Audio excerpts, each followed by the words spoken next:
Like, what's some tips? I ain't gonna lie. 1 in 18? Yeah. Stop boxing.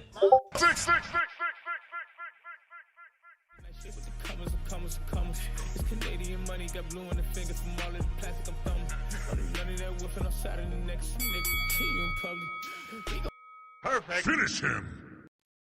What up? What's going on to everybody in the building? It's your boy, it's your host. You know who it is, man. Ryan from the 6. We in the house, man. We in here. We talking that boxing. That boxing. You know what I'm saying, man. We talking about this great sport. We got a lot of action this weekend, gang. Got a lot of fights, bro. I don't even know which one I'm going to hit on, but, you know, I'll probably do a live fight chat this weekend for sure because there's just so much action. It's like, why not, bro? I won't be covering them all, though. That's for sure, bro. It's like too much going on, gang. Something's going to have to give, bro. Something's going to have to give, but we'll see, man. We'll see how the promoters align it for us. If they make it for us to where we can watch a little bit of everything, cool, man. But I think there's 2 cards over in the UK, right? I mean, if you into women's boxing, then that's something you may want to watch because women's boxing is going down in the UK. You know, Michaela Mary and Chantel Cameron. But no doubt, man, like you got Moses Tama and Herkovich. But like when I look outside of those two, like that card is mid, bro. That card ain't it. So yeah, man, we gonna cover a few topics today though. We gonna float a little bit around here and there. We are gonna open up the phone lines. I do have the links already in the YouTube chat if you're there. Make sure y'all hit the like button, man. Subscribe to the channel. Show some love. You already know, man. Boxing don't ever sleep, man. And if you in the chat, let me know who you guys got winning this weekend between, you know, obviously the big fight, Herkovich, Moses. But the topics we're gonna cover, man. Are we seriously hearing rumors of Shakur Stevenson fighting Manny Pacquiao? Like, I respect all legends, bro. But I feel like Manny Pacquiao shouldn't even fought Mario Barrios. I really don't want to see him in there against Shakur Stevenson. I don't know what that does for Shakur. Shakur's in his prime right now. Shakur really got to be fighting the other guys who we think are in their primes too, man. You know, his peers. You know, I don't need him fighting against a 40-year-old Manny Pacquiao. But y'all let me know if Shakur versus Manny Pacquiao is something y'all would actually watch and actually root for, man. I don't know, man. For me, it's like I want to see Pacquiao either be in the promotional side of boxing, maybe training. I know he got sons in boxing, right? Training or some sort of other situation, bro. You know what I'm saying? But like in a boxing ring, I don't want to see Manny Pacquiao, bro. And then we're going to talk about Richard Hitchins. You know, he sent some shots to Brian Norman Jr., You know, I think it was on behalf of Senior. I think, you know, Brian Norman Senior had said something and Hitchins clapped back. But like his clap back was a little weird because he said he'll stop Norman Jr. It was almost like he backpedaled immediately saying, you know, the higher ups don't want that though. Like blaming the other people when it's like, bro, y'all need to stop doing that because y'all the fighters. You know what I'm saying? You guys, these guys work for you. Those guys work for their percentages, man. Without you, there is no manager, bro. So y'all got to tell these managers what y'all want. And if somebody calling you out, you got to go get them. Like for Hitchins, Brian Norman Jr. would be a great name on his resume right now. But hey, we're going to talk about that for a bit. We'll also go back in that same neighborhood of 147, Teofimo Lopez. You know what I'm saying? He's a guy who's just been chasing greatness. But Jack Catterall might be in the roadblock. Jack Catterall pressing him on the issue at 147 as he is the mandatory.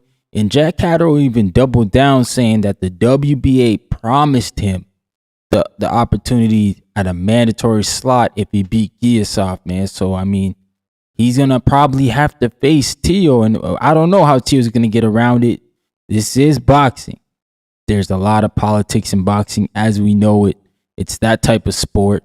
Always been that type of sport for forever, bro. So, I mean, we may see the politics of boxing kick in here and not be in the favor of Jack Catterall. But we got to look at Catterall like you're doing the right thing, keeping your name in there, letting the public know, hey, I am the mandatory. I'm the guy next, man. It definitely helps.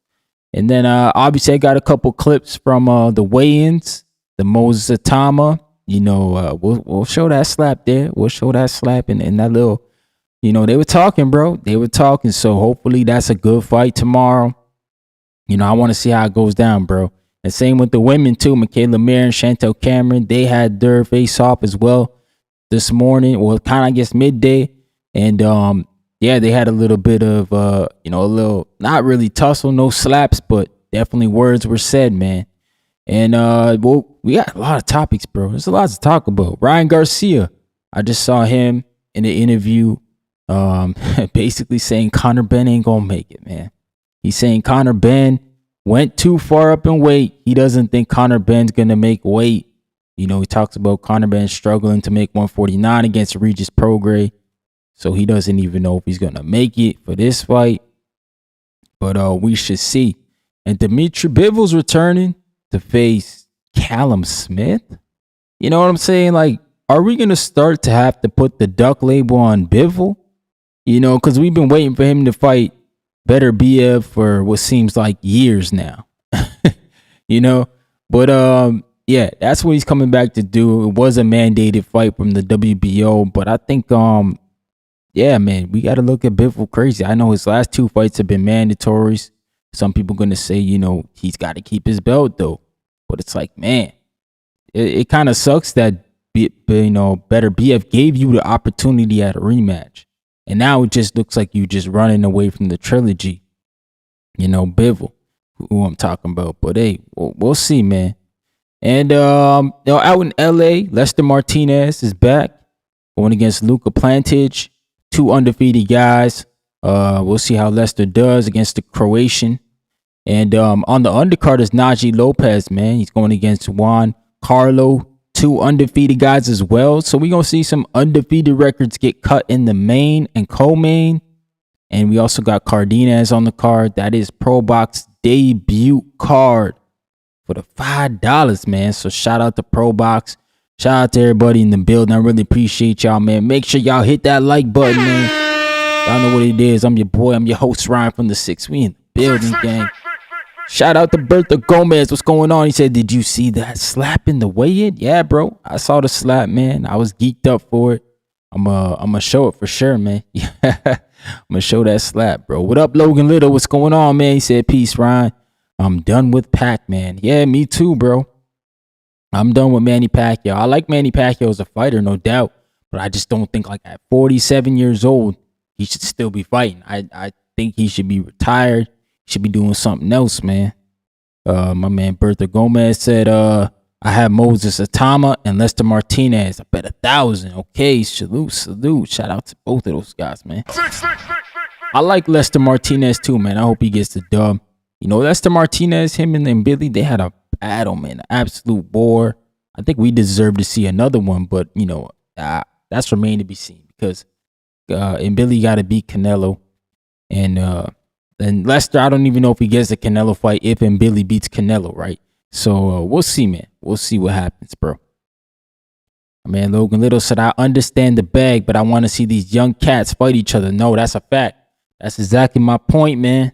There's too many guys in the round right now, young guys, for them to be fighting these old guys, legends, like Pacquiao and I don't even know who else, but whoever else is there is a legend.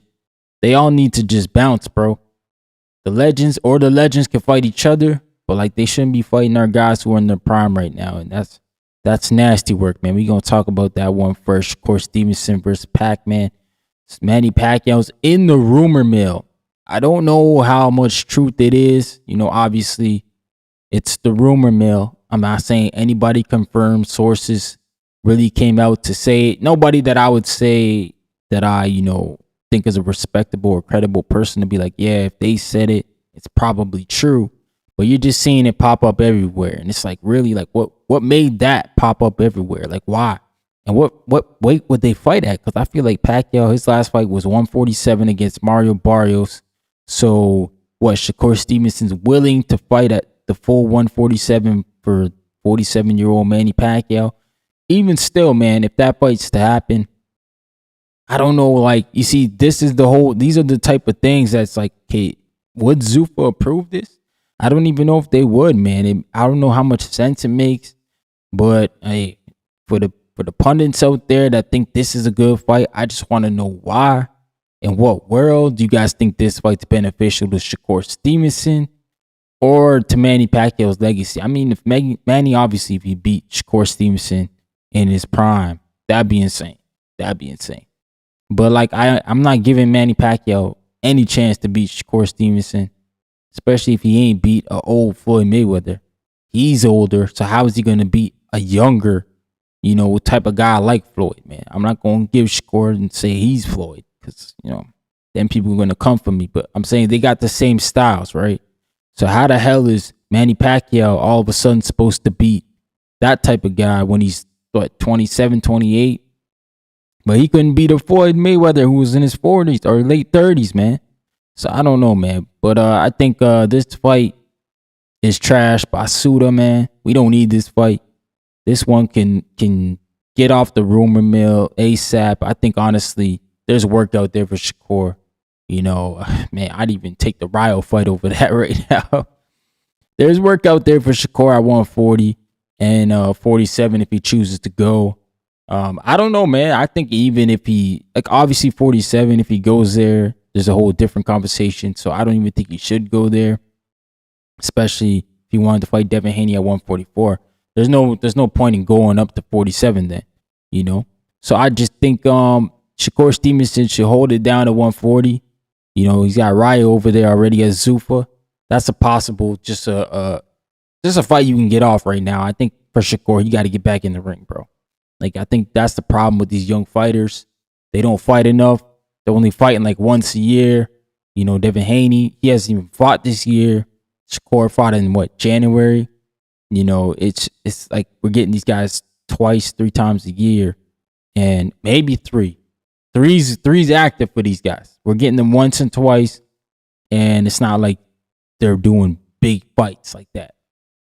They're not giving us super fights. They're not giving us movies. They're not giving us, massive fights. And if you're doing that, you're giving us these big fights every, 6 months, then you get some grace, bro. You get some grace. But if you're not, it's like, geez, what are you doing, man? But hey, this is the world of boxing. I get it, but they don't want to take a lot of punishment. They want to make it the most money they can and get out, right? But salute to Eddie Alvarez in the building. What's going on, man? Salute. My brother Eddie Alvarez always tapping in. He said, salute, Ryan. And yes, I hit the like button. Salute to you, brother. Everybody else got to hit it. Everybody else got to hit that like button, yo. You know what it is, man. Like Ann Wolf. Y'all know what it is. Did not really fight her. Oh, big right hand. One punch. That is it. Forget about the count. It is over. Finito, man. Finito. But yeah, Shakur Stevenson, Manny Pacquiao is nasty work. We don't want to see that. We don't need to see that. For what, man? You know what I'm saying? We don't need to see that, bro. Richardson Hitchins. All right, let's talk about this guy, man. Richard Hitchins, he be talking a lot, bro. He be talking a lot. He's one of them guys. But, I think one thing he said is he'd fight Tank Davis, and they were friends, right? They used to be friends, so I don't know what happened. I guess they not friends now. I guess Tank Davis always sneak dissing him, so now he feel like, hey, he can fight Tank too. But he said he had some words, bro. He had some words for Brian Norman Sr. Brian Norman Sr. I never seen where Brian Norman Sr. said that Jr. would beat him, but obviously the audio is out there somewhere. Or Hitchins wouldn't just come out and say he would stop him. But that's what he said, bro. That's exactly what he said. He said he'd stop his son. I was like, damn, bro. Like Hitchins, he just be out here just talking, eh? Because like his retract statement, he said the higher ups don't want it. And I'm like, bro, like, come on, man. Don't be saying you're gonna stop people and then be on some whole, yeah, well, I'll stop you, but my manager don't want to see. Come on, bro. We don't want to hear that.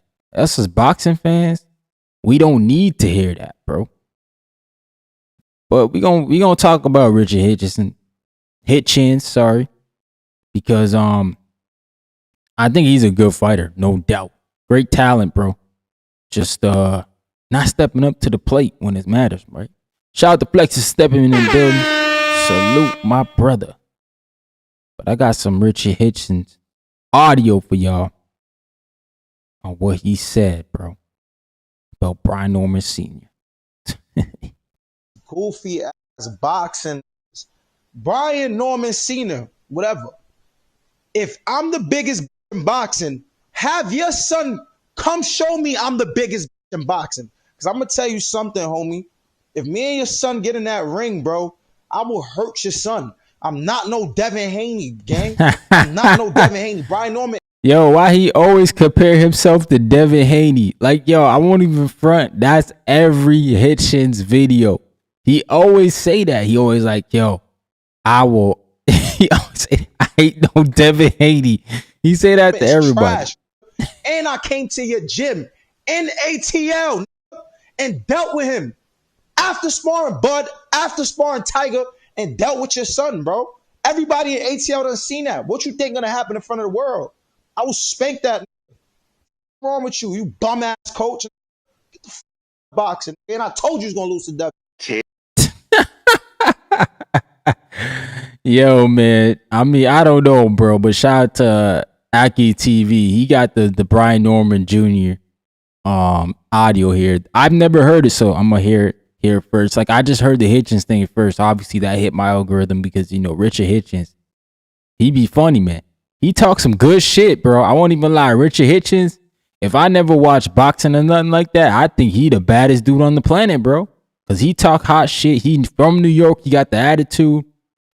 But, I do know the details of some things, bro, of what he's been doing. Like, the Duarte thing was a little funny because at first they said food poisoning.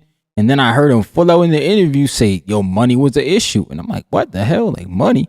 I thought you was sick, bro. Like, worried about money. I ain't worried about money.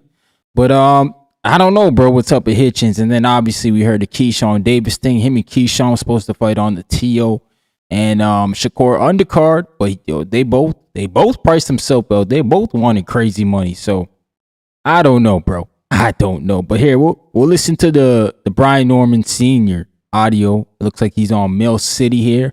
But this video that I'm about to play is from Aki TV's account, man. So credit to both of those cats, man. Shout out to everybody who does content. I always gotta show support. Them to make a put up or shut up. When they don't make a put up or shut up, ask yourself, why are they not? Why are they silent? Why are they quiet? Why are they not doing what they said they want to do? Ask yourself that. They've been doing this to me since I've been on this. All the pressure was this way. I answered every question. I answered every opportunity. They allow others not say a word, period, and make up stories for them. I've been dealing with this since I've been on my YouTube, since I've been talking to you, period. Everybody else who don't say one word gets stories made up for them. They ain't even got to say the story. Keyshawn, his coach last night, making up stories for him. His fans making up stories for him. You feel what I'm saying? Brian Norman Jr. is speaking for himself. It's not his daddy out here just talking. He's speaking for himself. He's telling y'all, I want to fight. Yeah, man. So, I mean, I guess, what Senior's saying is like, bro, like, Hitchins do a lot of talking. And Hitchins, like, he crazy for that, for saying the higher ups don't want it. I don't even understand why you even say it then. Like, why even spit on that type of situation, talk on fighting a guy when you're like, oh, the higher ups don't want to see. It's like, bro, why not? That's a former champion at 147. Brian Norman Jr. to me, he fought against Devin Haney. He didn't win, but he was in there. He said yes to the contract, which a lot of these dudes having problems saying, bro. You know what I'm saying? Eddie Alvarez said, I never seen Africa stop anyone in my life. Yo, he stopped George Kambosos, so I got to give him that, bro. Flexing the Seven said he high. Shout out to L Dub Boxing. What's going on, brother? Shout out to L Dub, man. You got a great channel. Make sure you guys go check out L Dub Boxing. Flexing the Seven said, I knew he was sick. I knew he wasn't sick. Yeah, he was scared, man. I don't know, man. It sounded like he was scared, but you know, because like, even after the fight, he's still talking about Duarte. I think Duarte's moving up, right? I saw something about Duarte in talks to fight Arnold Barboza. So, but then I see Barboza training for MMA. So I'm confused. I'm like, what the hell is Barboza doing? He training with Bobby Green or something like that? Logan Little said he going to let his hands go. Yeah, bro, he got to let them hands go for sure. But hey, we'll see, man. If Richard Hitchins, Brian Norman Jr. is in the works, because I feel like Brian Norman Jr. would be with it. I feel like Zuffa Boxing would be with it. If that'd be a good event for them to put on, you know, it's definitely more higher level. To me, as a boxing fan, that's higher level than Berlanga and Stephen Butler for sure. You know, Brian Norman Jr. is a former WBO champ.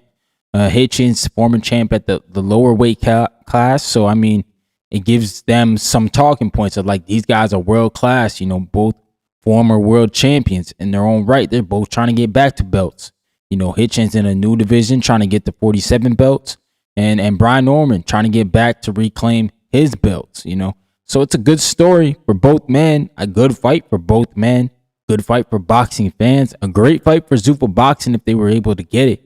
But I don't know, man. He said the higher ups don't want it. So, I mean, Hitchins knows something we all got to know, though. But, I mean, his opponent then, when you say stuff like that, then it's like, okay, your next opponent then got to be better than Brian Norman. Because you saying the higher ups don't want it. So the higher ups obviously going to want a good fight, bro. What are they going to pay you to fight somebody less worthy than Brian Norman Jr.? Like, that don't make sense. Like, they didn't bring you over there for that. I know Zuffa didn't bring you over there for that. You know, they brought you, you're a belt, you're a former champion. You already got the groundwork, right? You don't need to go backwards. You need to face the contenders, the top contenders, in around who's the top at 147, bro. I think that's where Hitchins is at. And Brian Norman Jr. checks all those boxes, bro. So I don't even know why you fall back and say something crazy like that of like, yo, the higher ups don't want it, man. That just sounds like a built-in excuse, something that you're trying to, you know, parade to the casual fans, because like the hardcore fans know what it is. We know you ready, bro. You been need to be in the ring with some names, right? Some Devin Haney, some T.O.s. We know that. So, like, why would you even say something like that? But, hey, maybe he got plans to fight those other guys I'm talking about. Maybe he got plans to get in the ring with T.O. and Devin and maybe Paro. I don't know, man. Possibly. So, if he has those opportunities, then, yeah, go ahead, bro. Skip right by Brian Norman Jr. and get in there for, you know what I'm saying, a title shot or something like that, bro. But we'll see what happens with Brian Norman Jr. and Richard Hitchins after that exchange. But salute to everybody in the building, man. Show some love to the stream. Shout out to everybody we got people on X, we got people on Twitch. Shout out to everybody on Kick, man. If you on YouTube, make sure you hit that like button like Ann Wolfgang. You know what it is. Really fight her.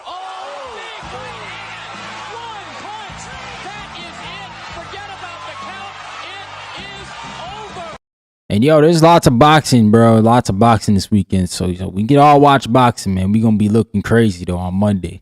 You know what I'm saying? Gonna be crazy. No, I'm 1-18 in boxing. Like, what's some tips? I ain't gonna lie. 1-18? Yeah. Stop boxing. Yeah, man. Yeah, bro. Let's continue on, man.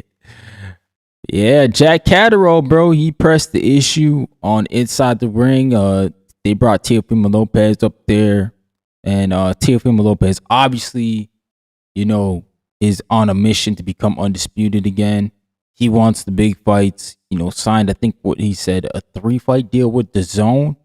So, you know, they've roadmapped it out of the 3, you know, fights. He's already got a belt, so the other 3 belts, Ryan Garcia, Liam Paro, Devin Haney. He said Devin Haney's last, right? But Jack Catterall says he's in the way. You know, as we know, Giasop was the mandatory for the WBA for almost like years. He was the mandatory since Boots and Stanionis. I know that for sure. he got step aside money for that fight. So however many years ago that was, Giasov has been the mandatory, which is just insane at this point in time that now the mandatory is being called. Giasov loses to Catterall. And Jack Catterall's cashing in, man. He's making sure that his name remains in the conversation. He remains in the conversation without being lost in the shuffle of the politics of boxing. And he even sent out a little tweet saying, look, I spoke with the WBA before the fight, and they promised me I'd be the mandatory if I won. The problem with the WBA, I don't see them, they don't really mandate fights that much. Like, it takes them a while. I think they usually do it around December, right? When they do their convention in Florida. Other than that, I barely see the WBA sanction fights. It took them so long to sanction the Lucas Body and the Floyd Schofield because they were going back and forth with Tank Davis instead of just enforcing it, first and then, putting Tank and Champ in recess. I thought that would have been fine regardless. They're not stripping him. But it took them forever, man, to get that sorted out. And finally, we're getting a fight in October for Lucas Body and Floyd Schofield. But Jack Catterall just doesn't want to fall victim of that. And I don't know if he has a choice, man. I mean, we know boxing is all about politics, and that's what it's always been based off. The fighters who have the bigger name, those guys seem to get their way. It's tough for guys like Jack Catterall who are not big draws, not big heavy hitters in the sport. Jack Catterall, he's not the type of guy everybody's going to run to the screen to go watch, man. So it's tough for him to be in a situation like this, trying to press a mandatory with a sanctioning body when, they're just probably going to look at him and say, well, unifications trump mandatories, right? That's what they'll probably say to him. And Jack probably won't get his shot, to be honest. I think Teo will probably go on to fight one of the other champions. And it's bittersweet because for me, I'm like, damn, I want Jack to get his shot just based on his work, right? As a fighter. But at the same time, I'm not gonna hate it to see Teofimo Lopez in there with the winner of Garcia and Ben or Liam Paro, Devin Haney. I'm not gonna hate it, bro. I'm really not. So it's one of those things where the politics of boxing, it's a tough spot to be in.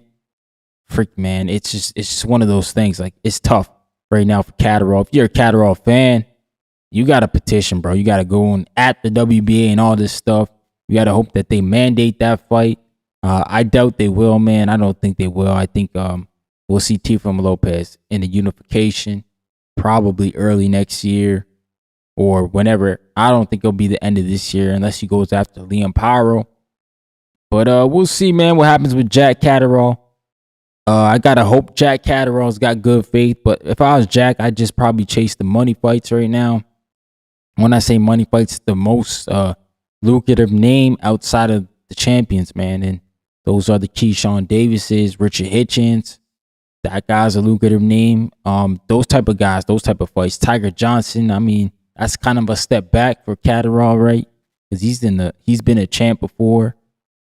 Wait, has Catterall? I don't think Catterall's been a champ. I think he beat Josh Taylor when he didn't have the belts, right? So I don't know if he's been the champ before. But I know Jack Catterall's been in some big fights. So he's probably been in bigger moments than Tiger Johnson, right?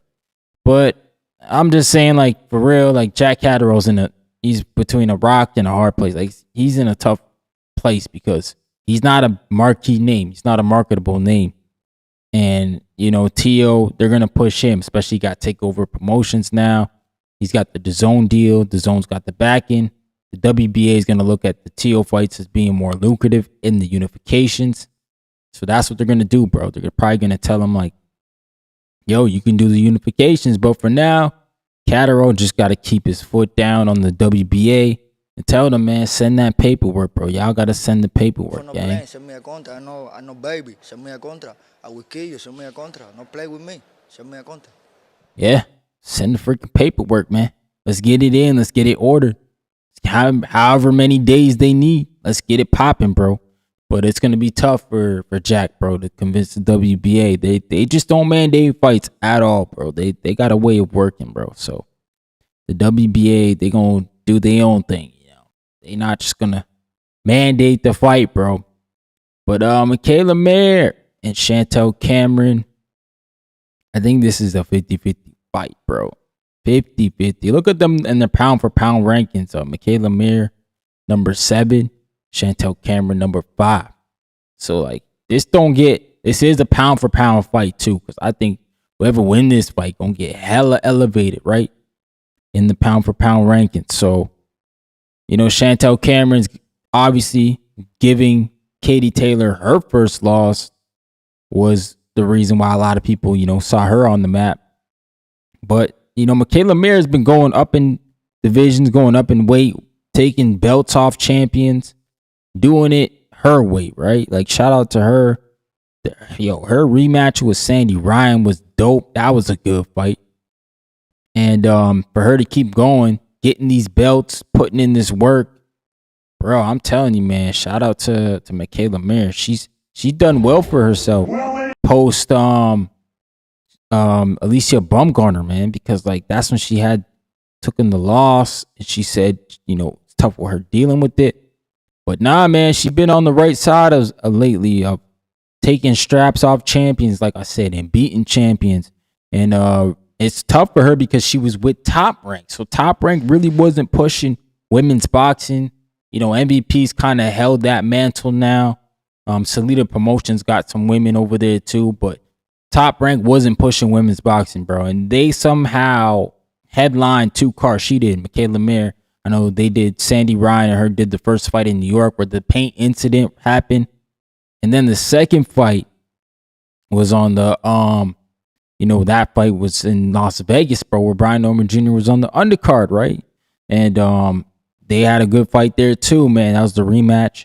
So I think Kayla Mayer, Chantel Cameron is probably gonna be just about in that type of conversation of an amazing fight, man. Both of these women, they ready, bro. We gonna watch the face off here.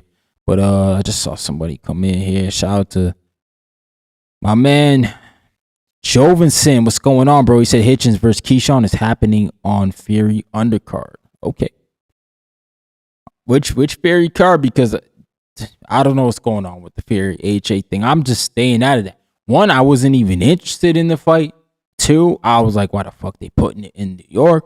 And 3, it sounded like the fight may not even be going ahead because Eddie Hearn over there, he putting his foot down with Turkey Al-Sheikh and Dana White. He's saying, F y'all, man. We wanted this fight in the UK. That's what we signed for. They don't give a damn about money, and I get it, bro. Eddie and AJ, they've done well. Bro. I know not everybody would feel the same way, but hey, money talks. They might have to get a surplus, bro. But we'll see, bro. Here is the weigh-in from today. Oh shit, I ain't gonna play that, bro. They gonna flag me if I play that, bro. You know what I'm saying? But these 2 women, they dogs, bro. I think they gonna get into it. They gonna be active, man. That's why I'm hoping. I hope this fight comes on before the Itama fight, so this can be like a co-main for us, bro, to watch. But they got the strappies up there. This is a unified title shot. Yapping, getting in my face. Watch now. Watch tomorrow. What's your response to that, Michaela? I think she just said I'm too slow, but there's no way Chantel Cameron is faster than me. Yo, that's some weak talk. But anyways, they was getting into it, man, and the weigh-ins, they get spicy, bro. These fighters are. I don't know if that weigh-in though was actually a live weigh-in or a ceremonial, but these fighters, man, when they starving to eat, bro, it don't take much for them to get active with each other. Trust me. It don't take much, bro, at all. So we'll see. We'll see what happens on fight night if they get right to it. I think they will, but some other guys who will. Moses Itama, man, and Herkovich, they look like they was ready today too. They had their weigh in. They definitely got into it. Tempers were flying. People were flying. These guys are huge, bro. Moses Itama. The second coming. The next great heavyweight has arrived. I don't know what y'all want to call him. I like Moses, bro. But obviously, this is the first test. To me, this is the test. You know, I don't like to dub guys too early. Like I said, like just with Boots, man, it was the same thing with Boots. I was like, man, I needed to see him in a fight like he had with Xander. Now I give him all that respect and some more, man. He definitely one of them guys. Same with Atama, man. This is the one. This is the step up, right? Herkovich. Been in there with a lot of people, experienced fighter. You know, his only blemish is to who? Daniel Dubois, who also another high-level heavyweight. You know, didn't really stop him on his feet, though. You know, he got stopped, but I'm pretty sure his stoppage was by cuts, right? His stoppage wasn't by, like, he got stopped knocking out or anything like that. So people predicting the knockout. So I wonder how they're predicting it. If they're going to predict it the same way, you know, as you know, Atama getting the stoppage or getting the TKO, like with accumulation. I don't know, man. But a lot of people picking the stoppage. We'll see what Herkovich brings to the table. And I don't know, bro. I don't know how Moses Atama not going to win, though. I got Moses winning. I think he's too skilled for Herkovich. I think he's just too good for Herkovich, too youthful. Herkovich usually gasses in fights, too. So there's definitely an avenue for Moses to take him in the deep waters and stop him. And if that's what people are banking on, then I totally agree with them. I think if there's a stoppage, a way to get a stoppage, it's going to be in the later rounds. But I'm seeing people say like 6 and even 5. So I don't know, bro. We'll see. Shout out to Moses Atama. He's definitely a special talent, man. I can't wait to see him this weekend. My man Eddie Alvarez says, I don't believe Keyshawn fighting anyone till I see him in the ring. No, for real. Shout out to Z Pacino in the building. What up, brother? Big member. He said, I'm here for these spicy weigh-ins. From the 6. What up, bro? Shout out to Lionel, man. What's going on? Lionel Watson. He said Herkovich is the first live body Moses has fought. He'll actually come to win. No, that's what I'm saying, man. That's why I'm like, this is the fight for me. If I see Moses win, he gets all the praise. But you know, obviously if he loses, I'm not gonna be like, yo, use a hype job, throw him away. Nah, I'm gonna be like, look, man, maybe they skipped a bit too many steps with him. Maybe they just jumped from one guy right to another level, right? Like Lionel saying, you know, I think Jermaine Franklin was a decent body, like he was a decent fighter, but I still think you could have got some guys in between. But I think they're pushing it with the being the fastest champ, like it's a marketing thing, the marketing tool they're gonna use, right? Shout out to Z Pacino. He said after that push, Herkovich gonna give Moses exactly what he wants, a dog fight while it lasts. Yeah, bro. Excuse me. Hopefully he does, but let's watch that push there, man. Got it pulled up here. We'll watch that push. These two dudes are huge, bro. So shout out to them, man. Getting into it. Smash it. We'll see. We'll see. We'll see. We'll see. See, huh? Push that nigga, bro. That's the most fight I've seen Herkovich. Hey, yo, Herkovich smacked him, bro. Like, yo, Herkovich came back like, yo, don't play with me, dog. I don't know what Moses Atama was thinking, though. What, he thought Herkovich was going to take that push, just walk away? Like, come on, man. You got to be ready for the smack, right, gang? Like, you got to be ready for that. That's got to be. You got to know the smack is coming, bro. So, Moses Atama, come on, bro. You can't be sleeping there. You seen the Canelo and Plant, bro, the interchanges? When Canelo saw that energy, he saw Plant coming, he knew what it was. Like, man, you just can't be out here pushing people and thinking they're just walking to you, not about to do something, man. So I don't know what the hell Moses was thinking, but he got caught slipping. But hey, I could bet you in that fight, he not gonna get caught with that, man. He not coming there to think about that, bro. He tried to roll with that slap. Yeah, bro. He got back too late, man. Yeah, man. Retaliation is a must. Yeah, man. Herkovich is not just gonna take that, bro. You know what I'm saying? You gotta sneak one in there, bro. You gotta sneak one in there. Absolutely, bro. Can't just let that slide, man. So shout out to Herkovich. Got right back on that stage and said, man, you know, you're not gonna do that, bro. You're not gonna sun me. So shout out to Herkovich. I like what he did there, man. I appreciate Herkovich for letting that young man know you just can't be smacking me around this ring, bro. But we also got Conor Benn, Ryan Garcia. Ryan Garcia stirring the pot a bit. Yo, I think people like think that Ryan Garcia isn't taking the fight serious because he's streaming. But I think like that's what Ryan does. Like I think that like isn't that what we always called him, a TikToker? Well, I never called him that, but I know the general consensus public was that he was an influencer, right? I know I respect what he did, man. He beat Devin Haney 3 times in the amateur. He was like a multi-time national champion. So I mean, he had an amateur pedigree. He had over 100 amateur fights, but it's overshadowed by obviously his likeness on social media, his videos that went viral on the double M bag, and him being in Gatorade commercials, stuff like that. His commercialism actually overshadowed his boxing career before he grew into his boxing career. So I think that's why Ryan Garcia is always viewed the way he's been viewed. But nah, that man got pedigree, bro. He got way more pedigree than Conor Benn. Like that's why it's funny that Conor Benn's trying to talk to him like he's not the real boxer, when it's like, bro, you know Ryan got way more amateur fights than you. He done been in the gyms way more than you, bro. Now I get it, Conor Benn, you're the son of a legend, bro. No doubt you've been around boxing your whole life. Absolutely. But come on, man.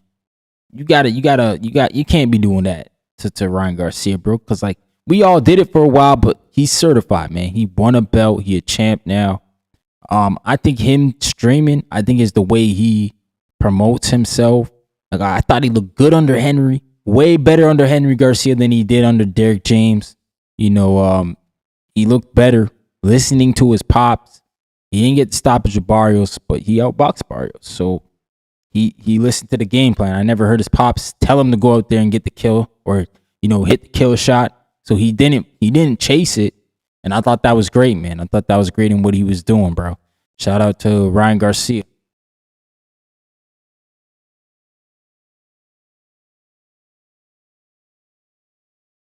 Yeah, man. So I thought Ryan Garcia, him streaming to me doesn't bother the fight. Like I look at it like that's the way he promotes. That's the way he operates.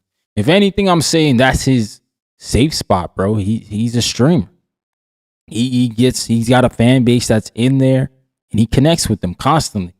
I'm not mad at Ryan for that. I think he's working, bro. I'm seeing James Toney. I showed the clip last week with James Toney in the gym with him.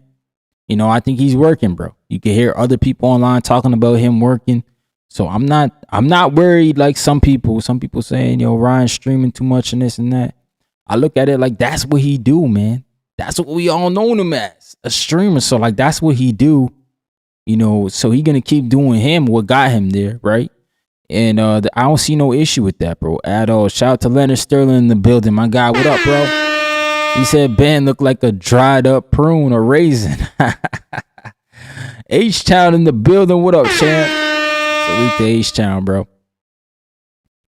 H-Town said, I'd rather have my fighter streaming than beating bitches at the strip club, respectfully. Yeah, bro. You know what I'm saying? My man Z Pacino said him streaming and Ellie hugging him sack being in the camp is a W, man. Yeah, Ellie Sack back there. Yeah, bro. Shout out to Ellie Sack back. He back in the camp with Ryan, bro. And I'll show a clip. Actually, I heard Ellie in the back there talking to Ryan. You know, Ryan Garcia is testing, guys. You know, for all the people worried about that. Yeah, bro, he's testing. So I don't know, man. Maybe we do get the Ryan Garcia and Devin Haney fight after all, right?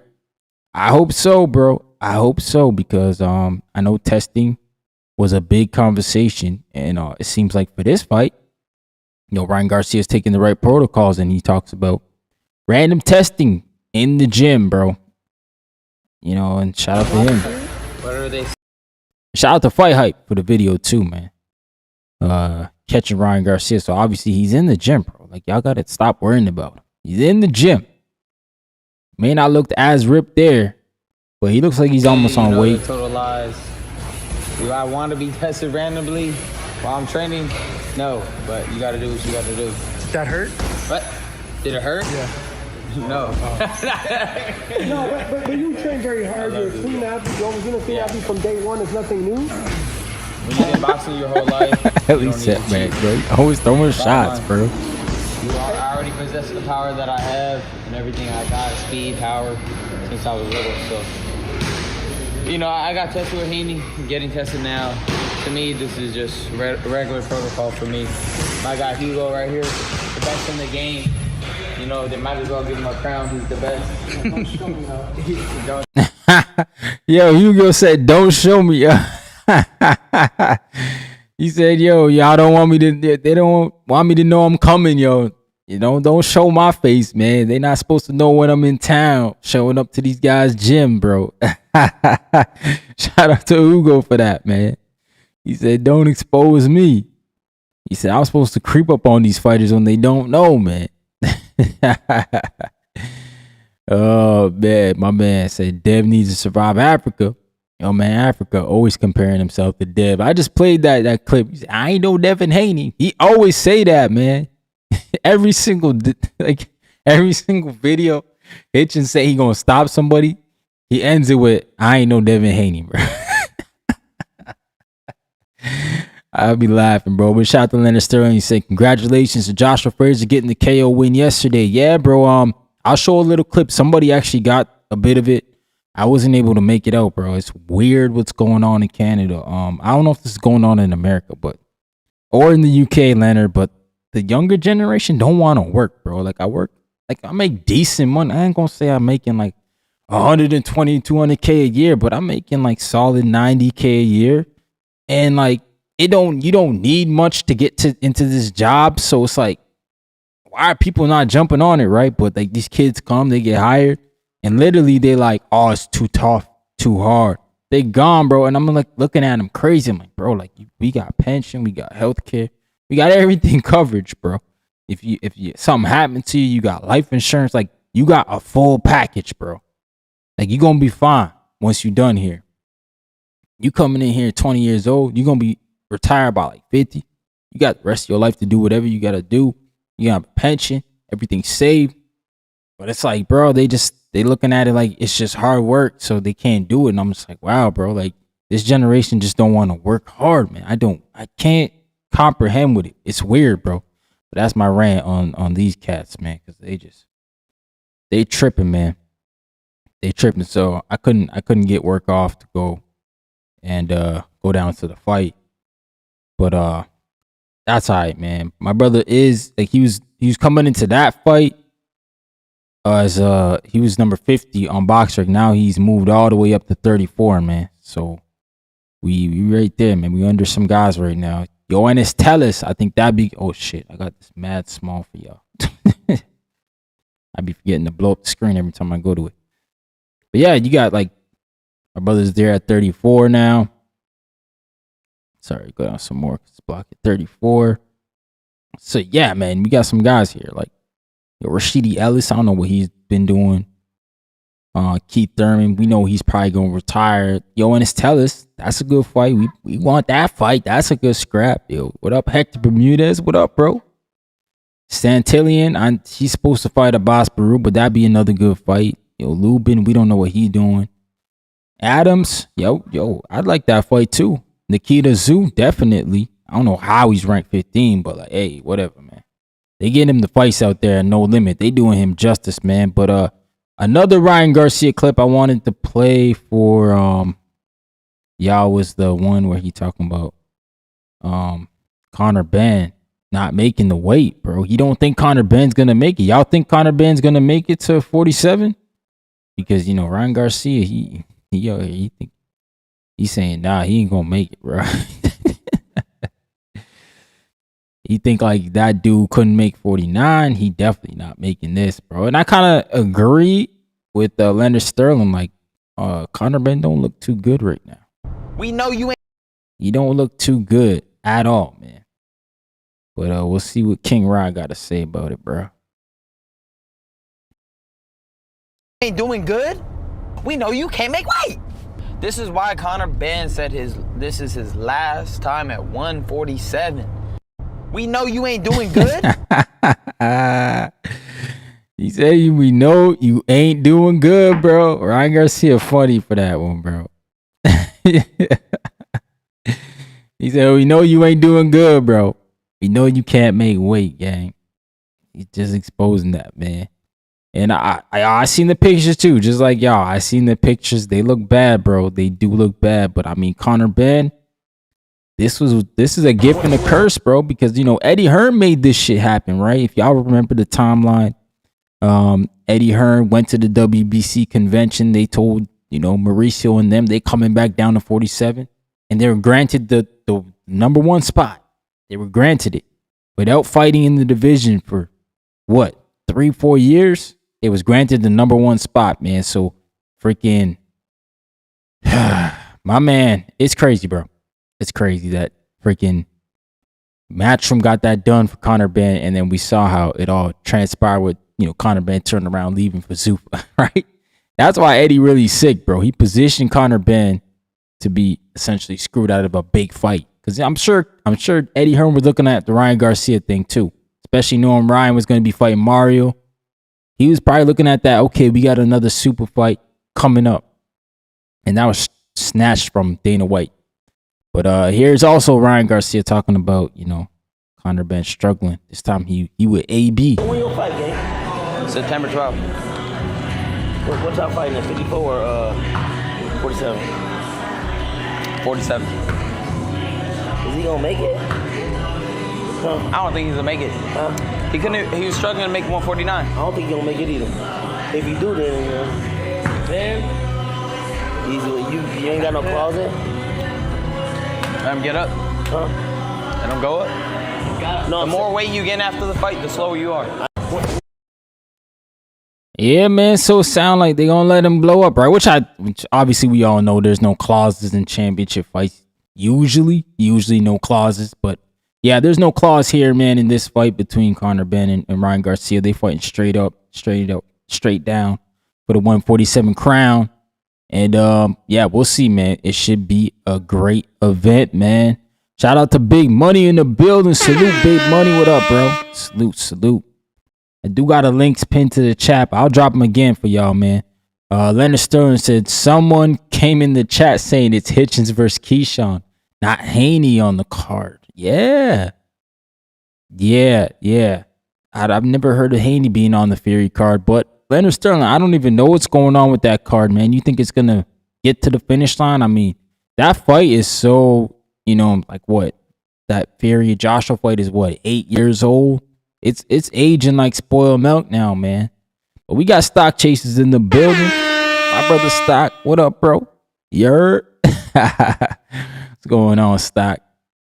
Z Pacino said he's a bigger star if he blows weight and stops Ryan. Not saying I condone it, but I could see him wanting advantage. Yo, that's a fact, bro. He might do that, but I feel like he want a strappy, don't he? He wants the strappy, man. But hey, maybe not. Like you said, bro. Maybe he just, I don't know, bro. I don't know what's up with these guys, bro. Man, my man Big Money said, I thought so, man. Makes the most sense. He been talking ish about Africa a lot lately. Yeah, bro, they should fight, man. My man Lionel Watson said Conor Ben is finished before the fight started. Stock Chaser said Ben can't be too far off from 147. Yeah, no doubt. It looks like he's been, but like here's where I'm looking at it all, man. I'm looking at it like, damn, like this was a fat camp for Conor Ben. Like he didn't really work on boxing, and I guess maybe you could shoot back and say Ryan Garcia ain't like the best technical fighter, like he ain't the biggest technical fighter, but I mean, still, I think he's technically better than Conor Ben, so I think Conor Ben would have to improve. But hey, bro, we'll see, man. Big Money said Eddie gonna be shaking Austrian pom-poms on September 12th. Hell yeah. Yeah, man. Eddie gonna be out there rooting for him, bro. He gonna be rooting for Ryan Garcia, bro. He definitely gonna be rooting for Ryan Garcia. You gonna see him in there, man. He gonna be hating, bro. Quality hate, as my man Tone would say, bro. Tip Bayless in the building. What up, champ? He said you heard Papoose was in Canada. Yo, gang, we gonna touch on that a little bit, bro. Cause I'm not gonna lie to y'all. I felt energy when I was up there, bro. I was like, this shit gonna go down. I didn't think it was gonna go down like that. I was like, this shit gonna go down today, though. You know, they're gonna be some, you know, there gonna be some talking on the panel today about, you know, certain shit. But I don't know, man. I don't listen to the slander, you know, the slander hate. So I was like, I don't know how much lying really Tone be doing. So I can't be like, yeah, he lying, because I don't listen to that much slander on it. You know, the Clarissa Shields thing. When it comes to boxing, yeah, we get to talk boxing, bro. But it's like the tabloid shit, I'm not tapped in with that. So I didn't really know even what he was lying about. So even if I would never call him a liar, because I don't know what he lying about. You know what I'm saying? But yeah, he set me up with the Papoose thing, because I really didn't know he was in Canada, gang. But like once I'm like, why he asked me if Papoose is in Canada? It clicked in. I'm like, oh, he don't fuck with Papoose and Clarissa. So I'm like, yo, he already throwing shots, man. He set me up though. I walked right into that one. Yo. Shout out to Work Hard, Chill, man. What up? Salute. He said, catch weight Connor about to get a taste of his own medicine. Connor's last 3 fights all had weight restrictions. Oh, you're right, bro. That's right. Eubank Jr. twice, and then Regis program, man. Tip Bayless laughing at me, bro. Shout out to the Nigerian Nightmare in the building. What up, champ? Salute. He says, salute Ryan from the 6 in the chat. What up, chat? Yeah, I appreciate y'all. Make sure y'all smash the like button, man. Smash that like button quick for the boy. Did not really fight her.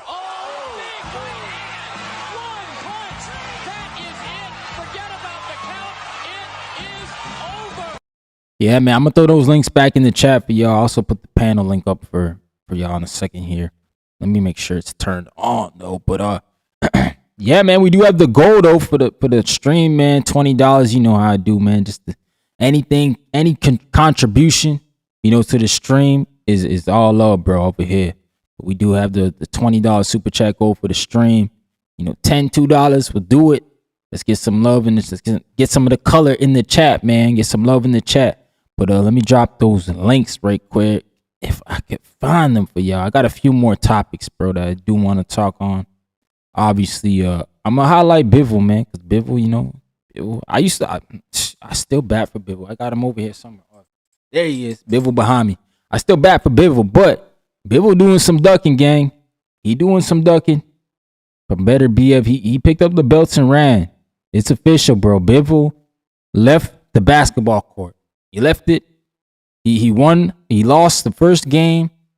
Better BF ran it back. Said, all right, we can run it back. But he didn't stay for the third game. He never stayed for the rubber match, man. He won the second game, picked that ball up and said he got to go home, man. He said, my mama calling me. Eddie Hearn calling me, said I got to go. So we going to talk about Dimitri Bivol, bro. Even though I don't want to paint him in that light, it's looking very duck talk right now, bro. You know what I'm saying? Oh, that's Liam Paro, bro. What is Bivol, man? We're going to talk about Liam Paro, too, because he said he actually wants to fight the other guys. And I believe him, but like Bivol, bro, I used to bat for Bivol hard, bro, because like he had them 2 wins, right? He beat Better BF for undisputed, and he beat Canelo when Canelo was undisputed. So I used to tell, that was a talking point, bro. I'd be like, yo, he beat 2 guys who were undisputed when they were undisputed. Like, that's some G shit. And he even doubled back. He said, look, Canelo, I'll fight you at your weight for your belts. But Canelo, you know, he didn't want that smoke. He said, nah, I'm good, bro. We get over here. I'm going to go fight somebody else, bro. You know, Canelo, he swiveled out of that one, bro. But nah, Bivol on some ducking. He on some ducking now. Now people going to say Callum Smith is the mandatory, X, Y, Z. Bro, I just feel like, look, you already did the mandatory with Michael Eifert. So it's like, come on, bro. What the hell is going on? You know what I'm saying? Like, bro, you did the mandatory. You got your little get back, you know, after the back surgery and stuff like that. So you think, bro, like you be Gucci, bro. You know what I'm saying? And it's like, yo, man, bro, this guy, I don't know, Bivol, bro. Like, this is not the look I was looking for, especially he was talking about going into cruiserweight. Yo, gang, Bivol said he was going to go to cruiserweight. Now I'm looking at it like, was that all duck talk? You know, was that all talk? Because at this point in time, I'm not seeing any indication that Bivol going to get back in the ring with the Arthur Beterbiev. And then in Beterbiev getting to get back in the ring, I don't even know if I'm going to pick him to win, gang, because dude is like 40 years old.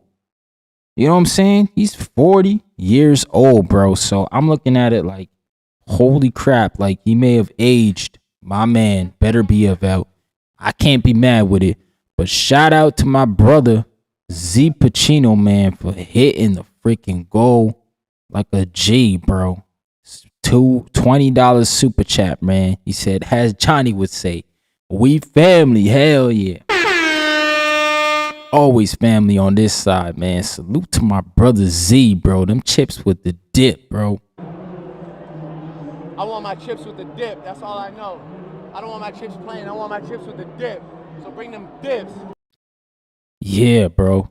And we got to give him the hospitality. Y'all know what it is, bro. Z Pacino, good if you come to the 6th. Newest rules. Apparently the title of the book is called Fooling Fools. Y'all was riding all summer. Pedal bars going #1. And shout out to Z, bro. The TPC is good in Toronto, bro. And for anybody like, yo, what the hell is he talking about? It's a Toronto saying. It means like tings per capita, bro. We call the girls up here tings, bro. If you see a man say, yo, that's a sweet ting, he's talking about a girl. So the TPC is good up here, Z.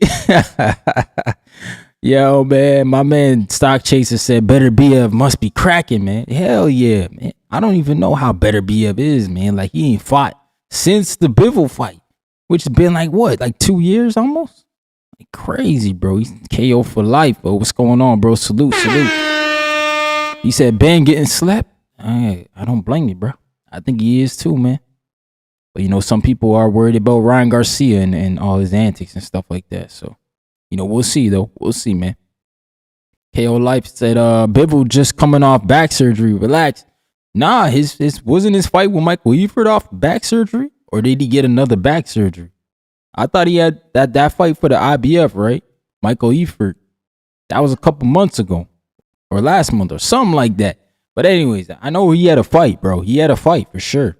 Unless he had another injury. I don't know, bro. Maybe Bivol had another injury.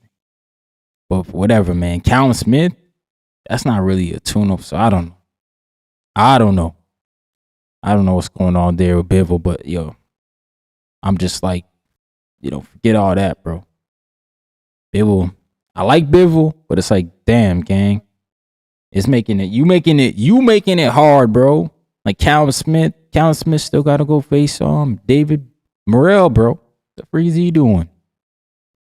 And then we got Lester Martinez, gang. Yo, Lester Martinez, one of the best action fighters we got in boxing. I think so. I'm hoping he get a highlight reel knockout because his last fight against Aleem, that didn't happen. And obviously, I'm also hoping for Billy to win so that we can get the freaking rematch, bro. I like Canelo. Obviously, Canelo's face of boxing still the most lucrative fighter fighting. But bro, like, we can't lie to ourselves that Billy fight and Lester Martinez was the best fight on the Canelo Crawford card. Period. Like, that fight was just straight violence, straight action. I think they only fought for 10 rounds. I don't know why they didn't do a 12-rounder. It was for the interim, wasn't it? WBC interim. It was a 10-rounder fight, but it should have been a 12. I didn't understand why it was a 10-rounder. But anyways, Lester Martinez is here. He gets an opportunity to win his interim title back, defend it, and possibly get the winner of Billy and Canelo, man, which could set up either the rematch or he can get that big money fight with Canelo. And then Najee Lopez, he's on the undercard as the co-main, and he's in a fight. Yo, the top 2 fights, undefeated records, bro. Lester hasn't lost. He does have a draw, though, with Billy.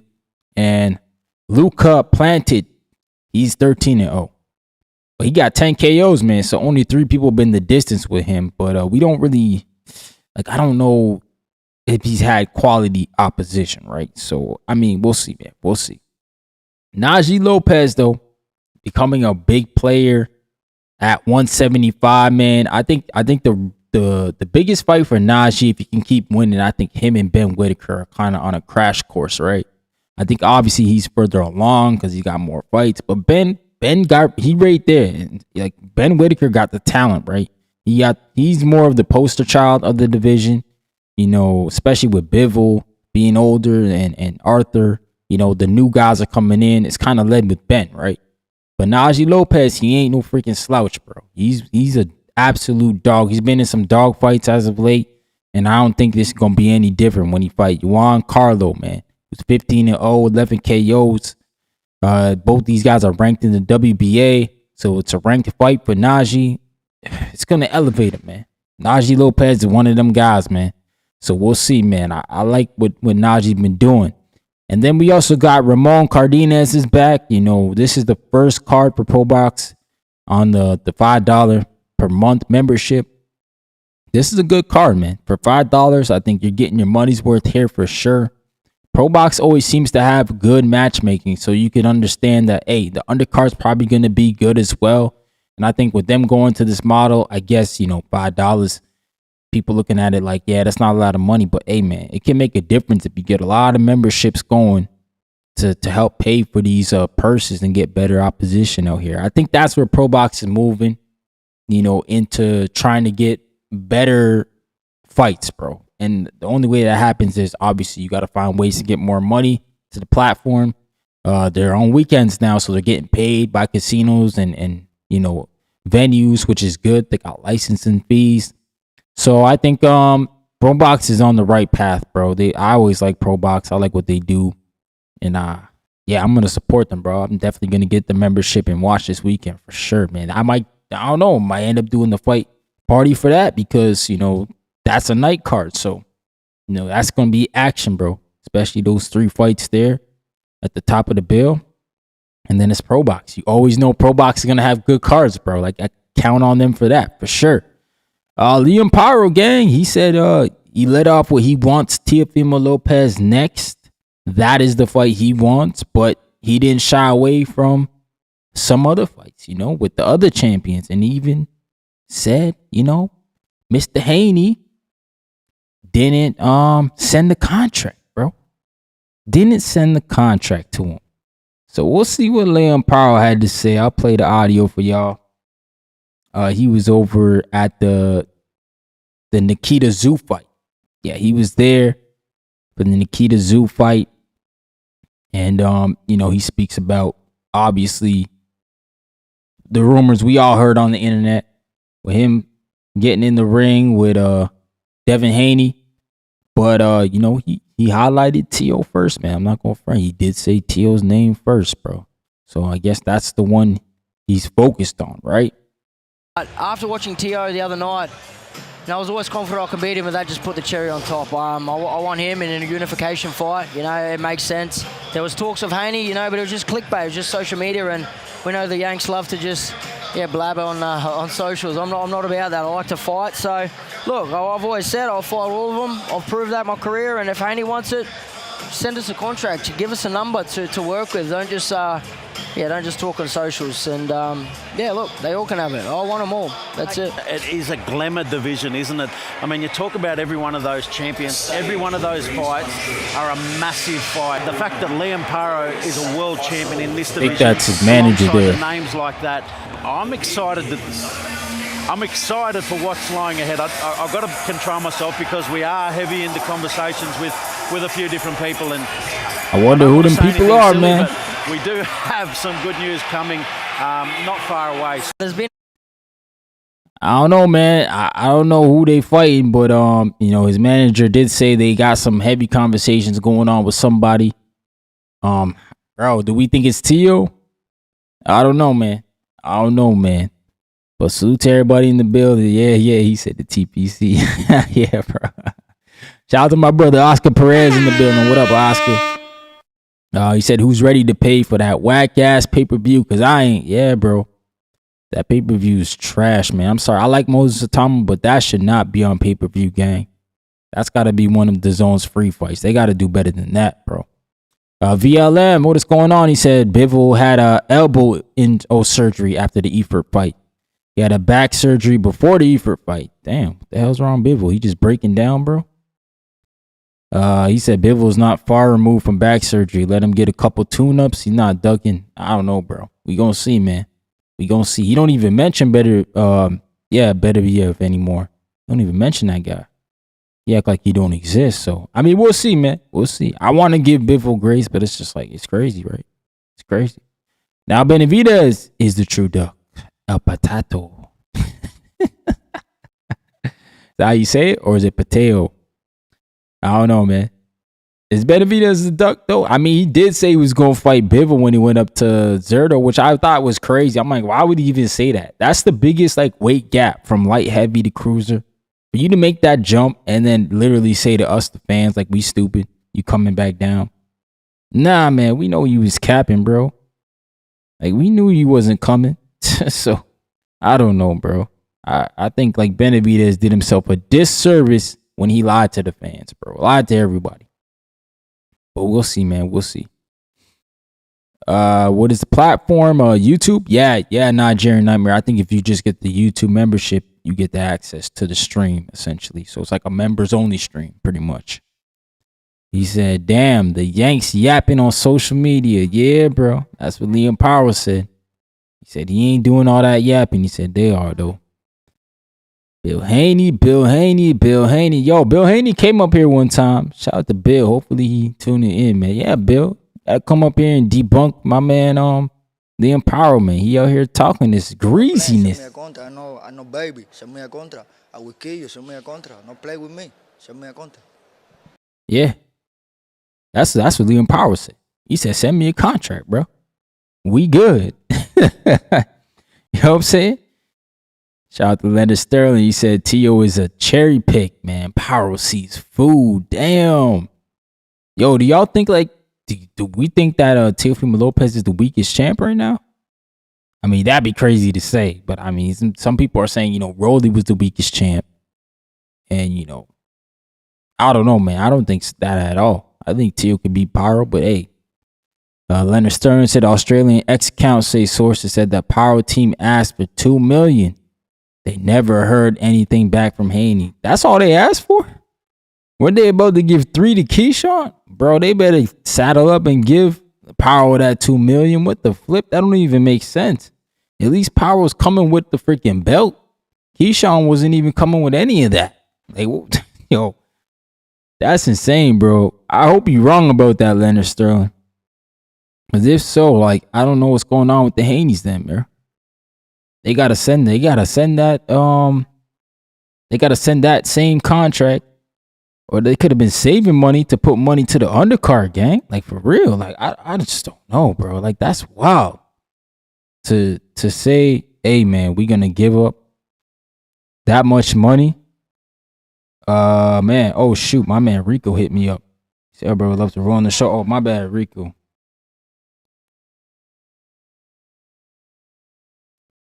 Man, I can't multitask when I'm typing.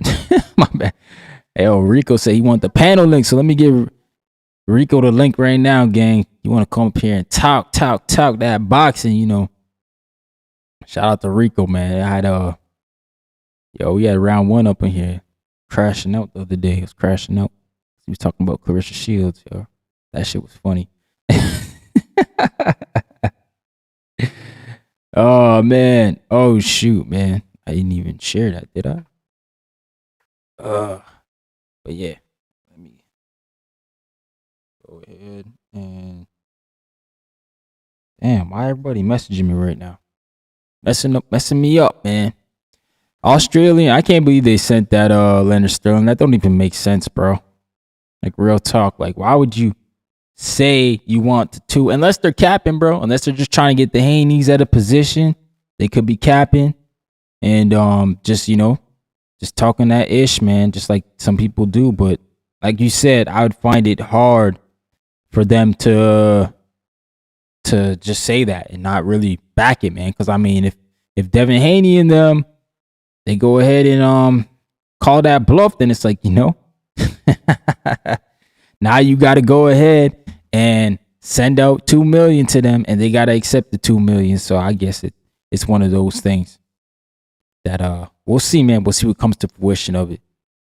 But yeah, we got the links out in the chat for sure. If you guys want to jump on, we got the X Space rocking out. We got the Discord. Yeah, we talking Ryan Garcia, Connor Ben, just any topics really, man. Oh shoot, that's what I was gonna do. I got sidetracked because I went on Instagram to find the video of my brother's fight, and that's when I saw Rico's message. So I got sidetracked by that. But yeah, let me go find it, man. Somebody actually had it. Was it on there or was it on Facebook? Might have been Facebook. Damn, bro. But I think they had some music behind it, so I hope I can get it up on here without the music on it, right? Because I'm not trying to get flagged, bro. But we'll try. We'll try to get it up. Yeah, my brother's fight ended in the first round, so it was only one round, man. It wasn't a long fight. You know, another opponent goes down. This guy had like 30 wins, though. He had a lot of wins. So he was a guy who was, you know, he had a winning record. But, nah, he couldn't stand. I think my brother hit him with a nice body shot. He went down almost immediately, bro. All right, here we go. I found the video. Yeah, there's definitely some audio. Let's see if we could play it though. What I'll do is, I guess I will chat over it. Hopefully that'll block up the audio. But this is at the event. My brother coming through, playing that. You usually try to wear a hockey jersey or like some local teams or something. Oh damn, we definitely gonna get played. Hell nah, bro. Yeah, man, he did it on a Thursday night. Yo, I don't know how that's gonna go, bro. I mean, they had, look, that's general admission in the back there, so that's good because like that means probably the tables are filled up. You usually sell the tables good, right? It's a general admission that you're like, ah, man, we got to get those sold. But the tables, my brother could usually sell the tables out, you know, around the ring. The tables is not an issue, but it's the seats, the general admission, like at the back, you know, because nobody really want to sit at the back. Everybody want to sit, you know, in the front or close to the ring. But that's his opponent, Gio. He's from Argentina, bro. So, you know, sometimes these Argentinian cats, they come in heavy-handed, hit you with some shit, bro. They can definitely hit you with some shit. I could probably play it now. I think it's probably... Man, I don't know how that's working, There's my pops there. And my brother. My brother, he always rock his J's, yo. He rocking the bread ones, man. Trying to get a Nike deal. He is a southpaw, 6'3". And yeah, hopefully the next one I'm there, man. I'll rock it out on my channel, put it on my channel so y'all can watch it. We'll stream it live, right from my channel. I'll bring all my gear. I got a couple cameras. Do a Border War style, man. Not as good as Ness, but you know, I'm getting all right with the production, bro. We'll get there though. Just baby steps. But yeah, my brother, he got like crazy range on like almost every opponent. That's why I wanted to see him get in there with Sebastian, bro. Them two dudes would be giants, bro. My brother's 6'3". Yeah, we in the top 34 now, so hopefully you get some calls, man. It's tough, man, but I'm on there every day talking to these matchmakers, trying to get them put their guy in there, but nobody just gonna put their guy in there for a Canadian guy. Yeah, man, for the Utes out there.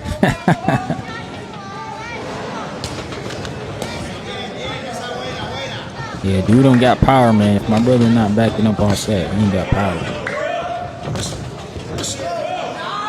Dude, body shot. I think that actually hurt dude. Body shot there, I think started it. That's one thing my brother, he been doing as a pro, it's like really going down to the body, man. You're gonna see the kill shot. Damn, right there, bro. No way. Get up. Get up. Come on. Come on. Yeah, that was a kill shot, bro. You didn't make it. You didn't make it, gang. You didn't make it. Took a shot to the body. That was it, man. Hold on. Let me make sure my man Rico not trying to get in. Even though I didn't hear it. Yeah, that kill shot, bro. I'm telling you, man. Those body shots, bro. Shout out to my brother Leonard Sterling for dropping the 2-pounder. He says Severiano 115, 113. She was swept the last 5 rounds. Yeah, and won 3 and 5. Damn, bro. Yo, Serrano, yo, I didn't see the whole fight, but yo, from the highlights that I saw, it was a tough fight, man. Tough fight. But shout out to my guy Leonard Sterling for dropping them chips with the dip. You know what it is. I want my chips with the dip. That's all I know. I don't want my chips plain. I want my chips with the dip. So bring them dips. Yeah, gang. Shout out to Leonard Sterling, man. We got who else? We got my man Dwayne Styles just came in. Salute Dwayne. Salutos. What's going on, bro? Shout out to Dwayne Styles. He said, Ryan, are you gonna train Nestor or Two-Tone for Border Wars? Yo, you crazy, bro. Yo, shout out to my brothers Two-Tone and Ness. I hated to see the way that transpired, but at least they came back around and talked it out, right? I think I was on the panel for that too. I think so. When Tone came back and they talked it out. Yeah, but I missed the blow up, bro. So I missed the blow up. So when I was about to come back on with the link, like I was about to come back on, but then I saw like everybody in the chat going crazy. So I'm like, yo, I had to like think about it. I'm like, yo, should I come back in now or should I wait? Like, I don't even know what's going on. So I had to go rewind the shit to see like what happened when I got off. And I was like, oh, all right. I'm gonna come in. But I'm gonna try to come in. I didn't even know if Tone was still on at that point or coming back, but I'm gonna come in to try to bring the energy levels down a bit. You know what I'm saying? Oh man. But hey, it is what it is, bro. Shout out to Stock Taste. He said good reach. He hitting him with that shit, man. I would have thought he couldn't reach. Yeah, man. He's definitely a long fighter, bro. My man Leonard Sterling said for the first half of the fight changed when Mansour got tired, could not push Serrano on the ropes anymore in the second half. She should retire, man. Yeah, I seen a lot of people say that Amanda should hang it up. She got nothing left to prove. And I totally agree with them, man. You know what I'm saying? I get that, bro. Logan Littleson, nice shot, man. Yikes, liver, yeah, man. Liver shot, good timing too, yep. Xavier said tomato cans aren't about to get up. I mean, yeah, man. I mean, that's why we want some big fights, bro. But like now, nobody just willing to throw themselves in there with a 6'3" southpaw that's stopping people, right? But we'll see, man. We'll see. Because right now we pay for the fights, man. So we gotta pay for what we can get, pretty much. Everybody that wants to fight my brother, they want to get paid big money, right? That's just the way the game is. They already know what's coming. He said Ryan slid out like Homer Simpson in the bushes. Yeah, pretty much, bro. Pretty much.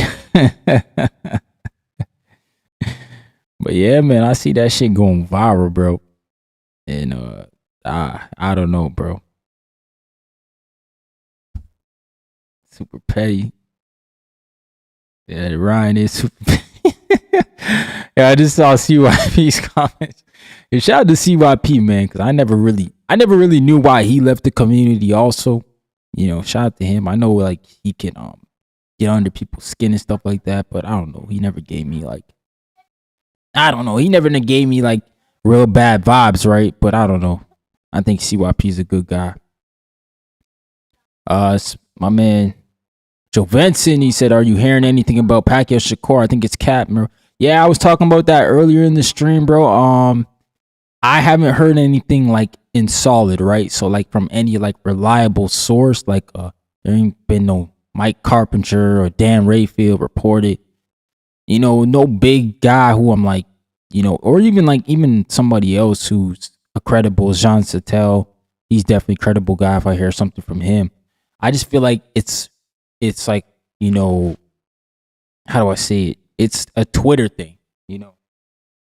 I think maybe people are associating it with that for whatever reason, that video that Shakur had with Floyd Mayweather. You know, I think, I don't know, man. I don't even know where the rumor came up, but I think it would be a pretty bad look for Shakur to fight Pac-Man at this point in his career. You know, it's like you go from possibly fighting Devin Haney, possibly I say, to fighting Pacquiao when he's 47 years old. It's like, damn, bro. It's not a good look, man. We want to see Shakur fight his peers, fight the top names right now. Yeah, Pacquiao's not it. I'm just saying for myself, Pacquiao's not it, bro. I know the Shakur fans will probably say, yeah, that's a legend on his resume. Absolutely. But I mean, we always gotta, you know, you gotta look at the timing, bro. We do it with everybody else, right? They try to tear down Terrence Crawford's whole career now, saying his undisputed run is his first undisputed run is weak. You know, his best win back then was Ricky Burns. And then, you know, they talk about Earl now, his second undisputed run. You know, Earl was the crashes and stuff like that. He was at the wait too long. And then the third one, Canelo was washed up. Canelo's on his last legs. You know, it's just like, damn, bro. That man Crawford can't catch a break. And he didn't face anybody that was 47 years old. You know what I'm saying? But it is what it is, right? It's what comes with the territory, man. You just gotta go through it. Shout out to King KO for life. He said you should have stood on the live, man, to be the ref between Tone and Nats. That shit caught out of hand. Nah, I had to leave. Seriously, I had to leave. I had to go do an interview. And that's why I came back, man. I did the interview, came back, and literally, I saw this shit like starting to go a certain way, bro. Once Ness was like pressing the lines, once he said liar, when he said you're a liar, I was like, oh shoot. Like but I didn't think he was gonna go like that. I didn't think all them slurs were gonna drop and stuff like that. I thought he was just gonna go on the lion stuff, right? Because, you know, Ness, he don't like liars, bro. He makes that known, and, you know, anybody that's lied on the panel has been, you know, flamethrowered. You know, he still stands on business about that. So I don't know, bro. I just think, yeah, that's just the way he carries himself. Now, I'm not gonna say I would have went the same route, but, you know, I'm not gonna lie to y'all. I felt the energy, bro. King KO said Ness gave CYP the boot. Oh, okay, that's what happened there. He gave CYP and G-Von the boot too, because didn't they want to fight each other? CYP and G-Von. That's when I like came into the channel pretty much, when G-Von would call in and CYP would call in. They both said they wanted to fight each other, but it just never came to fruition. My man said, Nigerian Nightmare said Shakur with Pac-Man. Well, Pac-Man dirty? Yeah, he'll do him dirty. Yeah, he'll do him dirty for sure. He said disgusting. Hell no, man. Yeah, we don't want that fight. We don't need that fight. Leonard Stern said fight hook. New fight a few days ago, said Zuffa looking at Shakur versus Gary Russell. I did see that. I saw that report today, actually. And I saw even to the fact that they said PBC is willing to let Russell go over there. You know, for that fight. Exemption. So, I don't know. Maybe Zuffa's going to pay good money. You know, I know Gary was always saying he was waiting for that fight to build up, but maybe the money's good and we just do it right now. But, you know, I feel like both men don't have an opponent. So, yeah, man, why not do it now? Why not do it now, bro? Do that right now. Eddie Alvarez, that quality hate, gang. Eddie Alvarez, that's nasty work, bro. He said Crawford never did the heavy lifting, bro. That's wild, bro. That's wild, bro. Is anything you looking for? Some gummies. Gummies? Hurry up and buy. No. He said Crawford didn't do the heavy lifting, bro. My man Joe Vincent, what's going on, man? He said, what you think about the Pro Box card? Yo, I like the Pro Box card. I think it's worth every penny of that $5. For sure, man. Lester Martinez, interim champ right now, going against undefeated Luka Plantage. That's a decent fight. And then you back that up with Najee Lopez fighting against another undefeated and Juan Carlo. Yeah, man. That's worth $5 right there. Definitely. I don't know what the pay-per-view fight is, like the cost for the Moses. I don't know what that is, but that ain't worth pay-per-view at all. Like, just to start there. Like, that card should be free, bro, on the Zone subscription. Whatever the Zone subscription is, the standard, that's what that fight is worth, bro.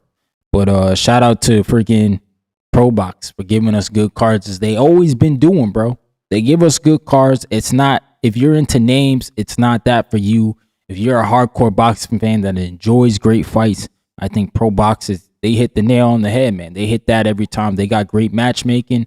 I'm excited to watch the whole event, man. They got Ramona Cardenas on the card too. The guy that put down Noah Inoue before he got stopped. He's back. He's a part of their roster, so he's, I think, opening up the main event of the prelims. He's on the main card. It's him, and then Najee, and then Lester. So I think that's a good main card for $5. And then we know the Pro Box diet. It's always good fights, usually 50-50 scraps. So we'll see a good card on the undercard regardless, man. I might be right here, gang. I might be here for the fight chat, and it's probably going to be Pro Box. I haven't even talked about the Jennings and Brandon Moore, gang. I don't know about Win Records Network. I've never been on it. If somebody can enlighten me, is it free? Never been on it, never been to the website, nothing like that. So for Win Records, I don't know about that, man. So we'll have to see what Win Records brings. But I got my man Rico in the building. What's going on, champ? Going on, Rico? Yep, I am very. Yes, sir. I'm yes, very sir. well, brother. You got a big fight out there tomorrow in the UK. Yes, we do. Actually, two. Obviously, 2 fights, I guess, if you count Caroline. Well, first of all, am I okay in terms of the aesthetics and everything? Can you hear me properly? Yeah. Is everything all right? Everything's a go. Thank you very You're much. good, brother. I just wanted to say thank you very much, Ryan. Massive fan, as always. You're my guy. Appreciate you, man. Obviously, me and on, TBV and everything like that. I've met a lot of incredible people. That Canada has always been has always had a special place in my heart. My both of my brothers live over in Canada, so nice, man. Yeah, in Toronto as well, which is pretty cool. But going back to the boxing aspect, and obviously thank you for having me on the show. Yeah, bro. Okay, so this is kind of crazy, right? I'm not gonna lie. So we're gonna have to get this in parts. Okay, so we've got Maya, and we have Chantel Cameron. Yeah, that's a good fight. It's an amazing fight.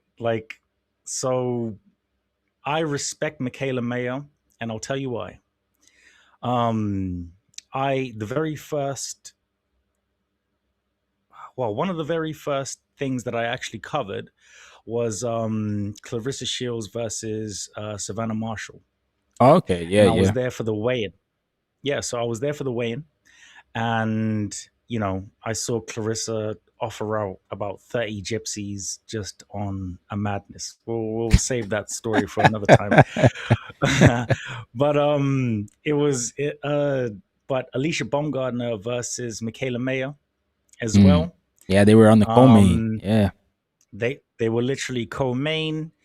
And I really deeply respect Maya because she fights everybody and anybody. Mm-hmm. It's nobody can argue about her resume. There's a lot of fights. I think that she beat. Well, I'm of the opinion that she beat Baumgardner personally.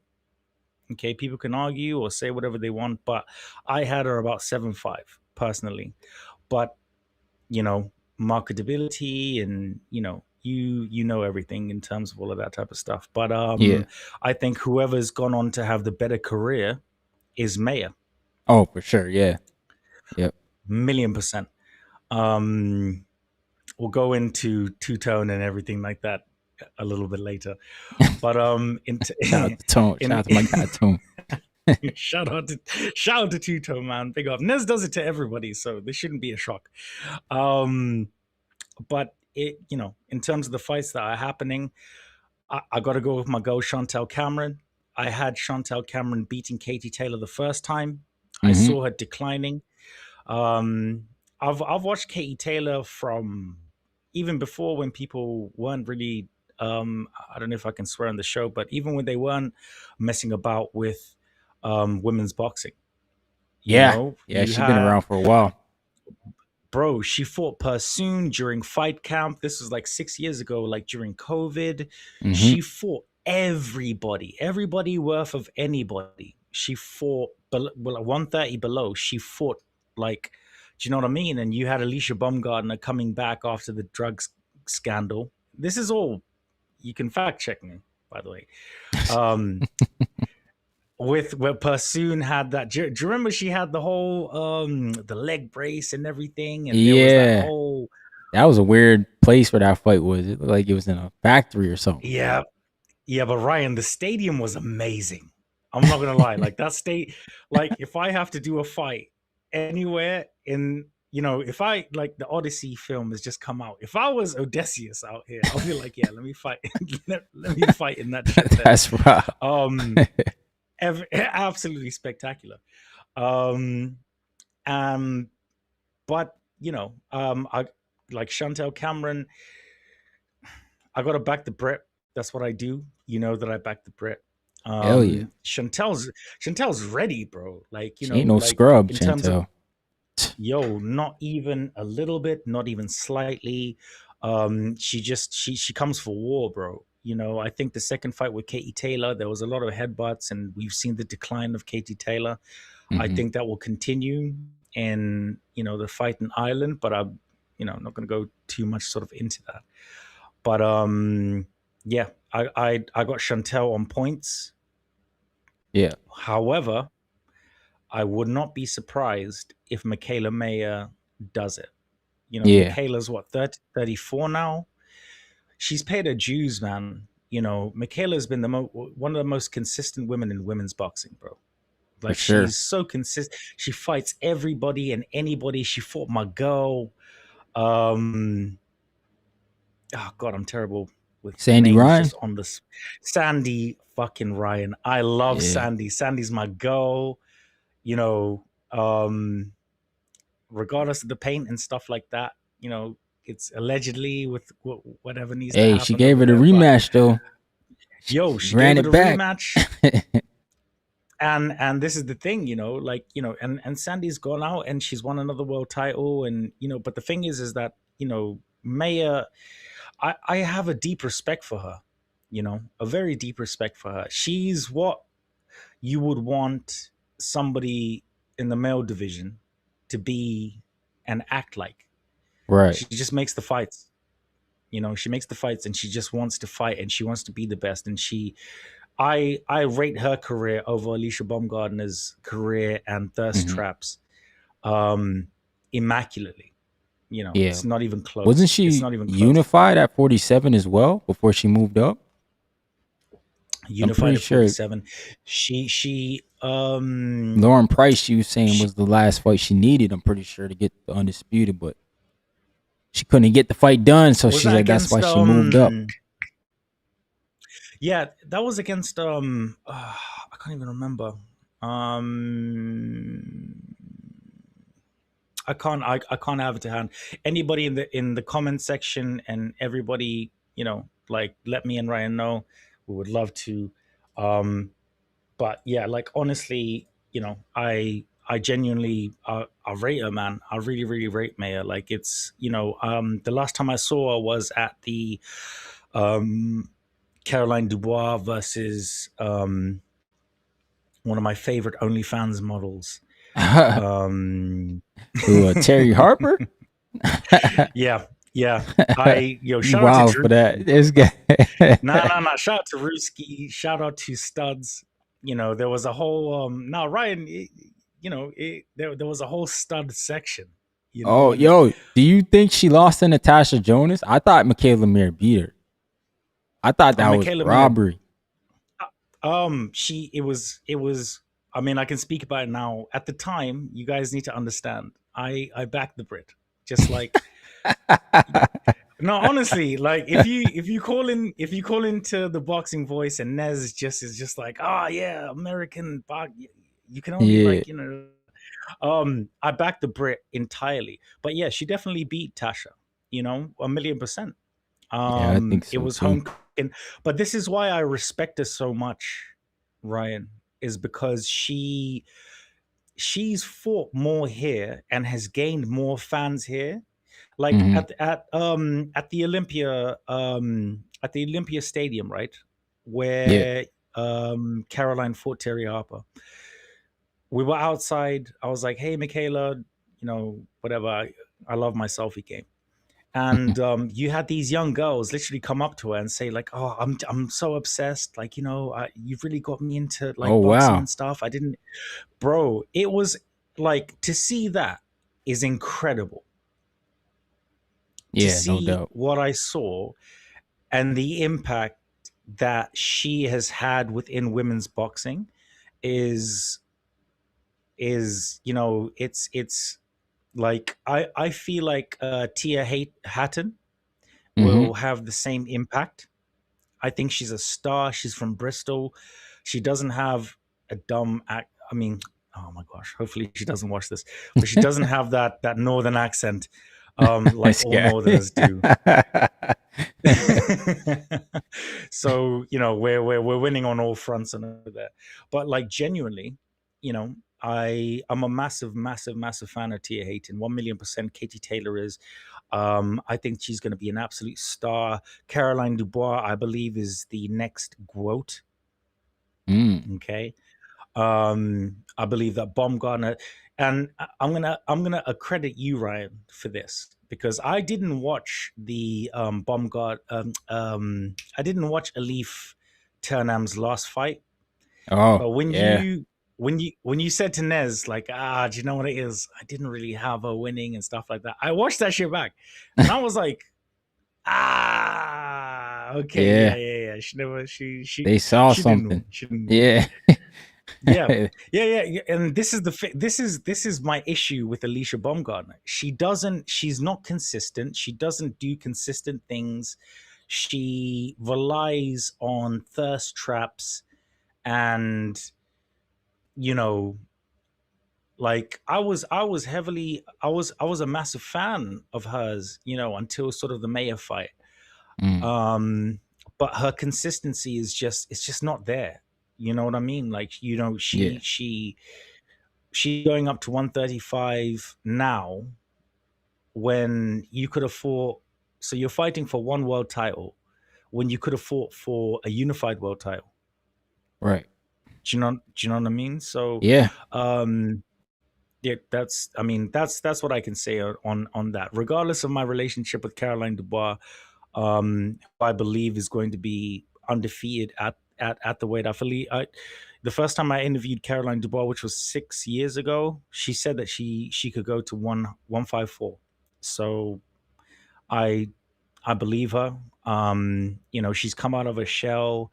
She is, her boxing. She lets everything roll through. You know what I mean? That's why she was so heavy on Terry Harper when she got that knockdown. If you guys remember, because she was just so, like, stop denying me.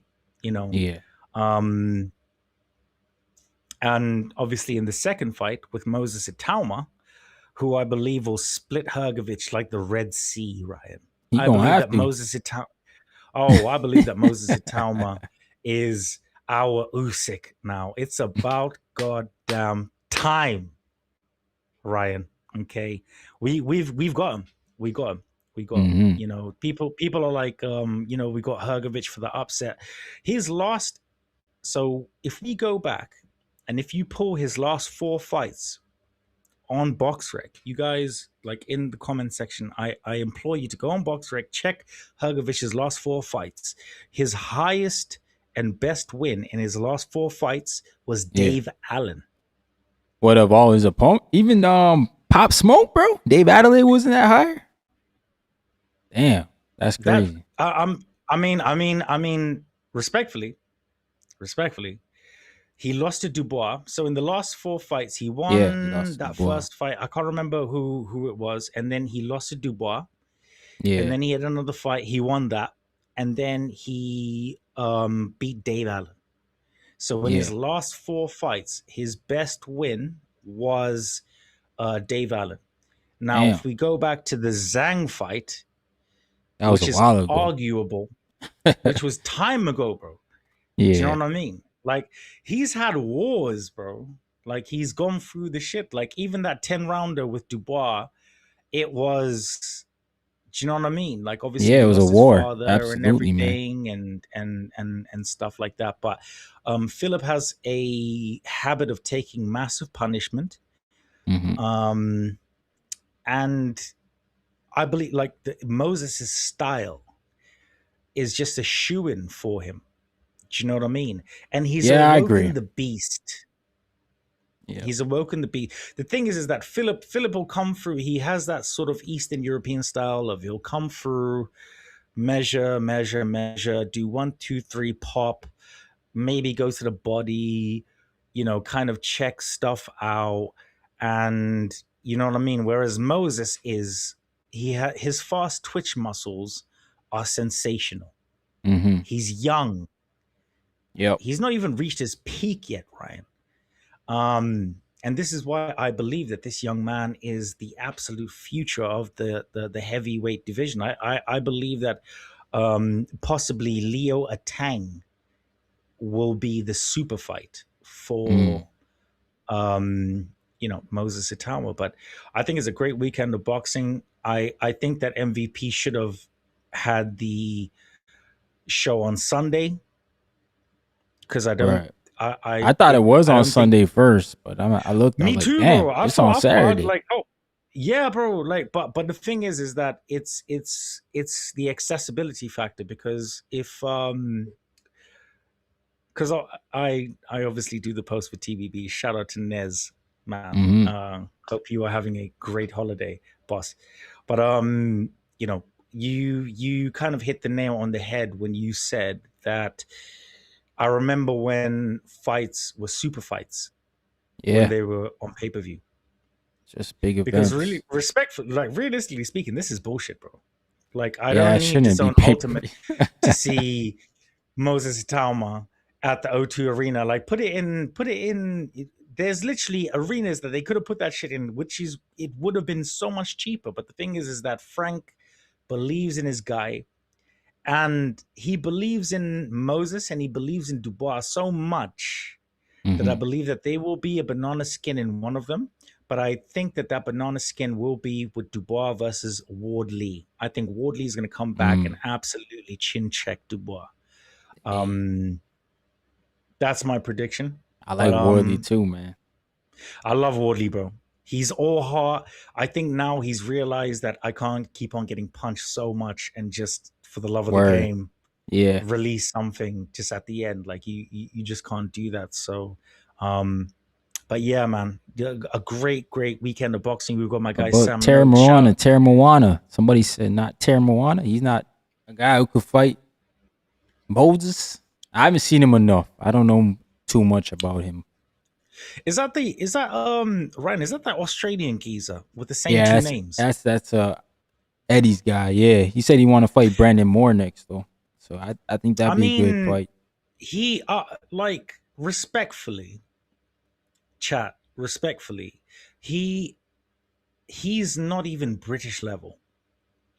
Really? Wasn't he an Olympian? I think he was Okay, Olympian. all right, Ryan. Being an Olympian. Okay, wait, hold on. Hey, hold on. Be careful. Hey. Being an Olympian. Most Olympians become world champions, bro. Most of them. Okay. First of all, having a gold medal does not give you a British title. What gives you a British title? If you win a British title, you are within the top 15 immediately. Yeah. All right. Well, Right? who has the British title though? What, at heavyweight right now? Yeah, or is it vacant? That's my guy, the Midnight Train. Richard Riakporhe. Okay, Shout out I to seen him. Richard Riakporhe. Wasn't he a cruiserweight? He was. He's moved up. He moved up to heavyweight two-time. Oh, okay. Two-time British champion. Okay, Richard Riakporhe is gonna have a massive fight. For, I believe he's gonna have one sort of fight before the end of the year, and then he's gonna fight for a final eliminator. This is an exclusive on Ryan's show right now. So really, yeah, please, guys, check out my guy Richard Riakporhe. He beat my other guy TKV. Like, this is the one thing about he beat media, Ryan, is that he beat him. Tough. I remember that one. Oh, bro, when you develop like relationships with fighters, it's so hard not to actually be like, like non-biased and stuff. Yeah. It's very, no, very, I get it, tough. bro. But like, they should respect that you gotta, do your job. No, for sure. I mean, like, shout out to Jamie. Jamie's gonna come back. He's, there's stuff that I can't like actually talk about in terms of things or whatever like that. But Jamie's gonna be back. Richard is gonna have a great career at heavyweight. I think the career that I wanted him to have at cruiserweight when he lost to Billum Smith, he's gonna have that at heavyweight. Billum Smith. So, shout out to the boy. Ryan, what do you think about Zuffa, bro? I mean, I like it for what it is, man. I'm still confused on what they want to be. Like, I don't know why they just don't come out and say they want to do traditional boxing. It seems like that's a tough thing for them to swallow, but that's all they're doing right now. They're just doing what everybody else is doing. I know they were trying to make a league, but like, I just never saw, unless they make a league with like a lot of low level guys, which they can do. I just never saw a league happening in boxing. Like, it's just there's too many entities. But do you know what killed me? Was the introduction of the Zuffa belt. Okay, the introduction of the Zuffa belt. The belt Ja don't even want, bro. Ryan, that shit destroyed my life. I was like, okay, Dana's gonna come with a Zuffa belt. He was like, yeah, I'm signing everybody. Fuck you, Eddie Hearn. Fuck you, Frank Warren. This. I got Turkey. Bearing in mind, Turkey is, and this is also an exclusive, Turkey is not going to be around for a long, for like, he's I not think we going could all to be see here. that. His health is declining, isn't it? Oh, terribly. I believe that an introduction of his son is going to happen next year. Okay. Probably Q3. So around this time next year, I believe that his son is going to sort of take the mantle and everything like that. But what he's done, his legacy is secured for me anyway. Like, people don't like Turkey or whatever like that. However, you can't deny what he's given us. Absolutely. You just can't deny what that man has done. And shout out to him for always accrediting me. Like, big up to the boy. Yeah, man. The thing is that with Zuffa makes it,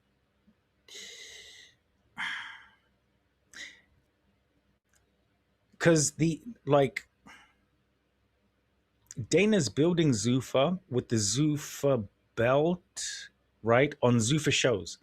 And Ryan, you watch the Zuffa shows, right? They're actually really good. Yeah, no doubt. Yeah, I really enjoy them. Like, I really, really enjoy them. I actually really like the Zuffa shows. I think they're I think they're really, really, like, the matchmaking is incredible. Like, Mhm. from start to finish, sensational. Honestly, like, and I'm not just saying that because, and you're guaranteed 3 fights as a fighter. The one thing that the fans, not just casual but hardcore, is that you guys don't know how much fighters earn. And I think that's where the massive problem comes into the whole equation when you're talking about Zuffa and you're talking about, like the like traditional promotional bodies like the Queensberries and the Matchrooms and the Right. do you know what I mean? Like they don't earn as much as you lot think that they earn. Like, Yeah. genuinely. I'm gonna put you guys on some game. And I'd like to thank Ryan, obviously, for giving me a platform to say this. Because I've said this on TBV, subscribe. Yeah. There's something called a bout agreement. Okay. So if Ryan's a fighter and if I'm a promoter and I want Ryan to fight my guy, or not even just a promoter, but if I'm a financial backer, I'm going to send Ryan an email and it's called a bout agreement. Right? So in the bout agreement, it's got what you call bullet points. So it has where the venue is most of the time, where it's going to happen, how much I'm going to give you, okay, how much you earn if it's pay-per-view in terms of a percentage, Yeah. okay, where how much we will give you in certain circumstances to help with your camp, or what you call subsidiary costs. So that like to it's that is basically, that's one of the best things that you can have, because basically it's like we will basically pay a certain amount of a percentage of the money that you're going to pay for your camp, because the money it's as a whole. So if you're in America, you're going to pay taxes whenever your tax year ends. Right? Yeah, exactly. So, right. So it's I'm going to pay you this as a whole, and then you're going to give that back to the government. Yeah, exactly. And then, right. So it's basically a receipt to say this, and then Ryan will then go back to said government and say, I need to write this off because this was for I paid these people, or I paid for this round, or this or whatever like that. Or he'll try and write as much as he can off from the tax man to keep that money that he's earned from the whole, recoup the whole thing. So that's exactly how it works. In Canada and in England, it's different. But if you're an American fighter and you have to pay taxes in America, if you're fighting in Britain, it's very important to actually know this stuff. That's why if you have a manager that knows their shit, you should be learning as a modern fighter how everything is broken down. So in a bout agreement, if I give Ryan and I say to Ryan, I'm going to give you 500,000. At the end of it, Ryan will probably get 350. Because he needs to pay the fighters for his camp, he needs to pay for the vet, he needs to pay for the hotels, he needs to pay for their food, he needs to pay for his own food, he needs to pay for his family's food, he needs do you know what I mean? So when you look at, and this is one thing that I really want to say to all of you, right? When you look at publications like the Ring magazine, or like anybody that pushes numbers, and it's genuinely all bullshit. All bullshit. Because legally, you are not, me and Ryan are the only ones that are allowed to know what number that really is on the agreement. Yeah. And if a publication like the New York Times, we'll go for the New York Times, or the Canadian Times, or any type of newspaper or any type of anybody that says, oh, Terence Crawford has earned this much amount of money, it's wrong. Because first of all, Terence can sue you if it's correct. Yeah. If you're right, you will be sued to death. It's not even funny. So don't believe anything in terms of all of that stuff. And this is why Zuffa is being successful, because Ryan, like the UFC model, they're giving bonuses, bro. Right. They're giving 50K bonuses to fighters that you've never even heard of. Do you know what I mean? Like, getting a 50K bonus is crazy. And from what I understand, they're paying the tax on the bonus. Oh, nice. So this is allegedly. Like, it's from a reliable source. So you're earning all of that money. So I don't know, like, you know. Yeah, you tell me. Not bad. Anyway, but this is you know, I've wanted to come on Ryan's show. I think I've been on here once, but yeah. Ryan's my brother. He's my guy, and big up to the Six. Drake is my favorite artist, obviously. Yeah, man. You know, already know. Very proud of you, Ryan. Very proud of you. Very proud of everything that you're doing, and yeah, man. You know, if any of the chat would like to ask me a question or anything like that. Z had a question for you. I guess Eddie said he wants to do a tournament at 160. Some matchroom fighters. Who does he have at 160? Does he have Bentley? Is Bentley signed with him? No, so Denzel Bentley is a free agent. Oh, okay. Okay. He is a free agent. It's not sort of commonly known, but I'm here on Ryan's show, so I'm just going to be spilling the beans. Damn it, George Lillard. Well, he gonna sign somewhere? Somebody's in line for him, isn't somebody? Man, I thought I heard the other day somebody's supposed to be fighting him for a mandatory. Yes. Who's so that 160 George Lillard. Yo Hernandez. Oh, yeah. Shout out to Yo. I actually know. Shout out to my boy Cass. Yo was his last fight was I know who his matchmaker is. So big up to Yo. He didn't look great, did he? Respectfully. He didn't, but I like Fernando Veron's good, man. People sleeping on him. He drew with Jahad Tucker. But this is the thing, you know what I mean? Like the people behind Yo believe in him, and if he can't get through that opponent, then it's difficult to kind of market and things like that. This is what I'm saying. Like, if you go back and watch my interview with Gustavo, and nobody actually like has clipped this or done this or anything like that. When I did my interview with Gustavo said straight out of his mouth, he was just like, bro, whatever the networks tell me that they want, I'm going to do that shit. Straight up. Nasty work. Said that to me. Nasty work that he said that. Bro, and he literally, he was like, look, like Nez was just like, yo, I love what you did with the WBO. And I was just like, did you hear what he said? And Nez to this day has never watched that interview, and nobody has. And this is the thing, it's like he said out of his mouth, like, bro, well, makes sense. I don't care. Yeah, bro, he was like, whatever the networks tell me, so I'm gonna be at the convention in December. Mm-hmm. So Florida. That'll be my so it's gonna be history making. The IB, and I broke that as well. Like the IBF and the WBO will be having a joint convention. So it's gonna be I've never been to a convention before in my life, so it's in Florida. So obviously I'll get to meet the boy Nez.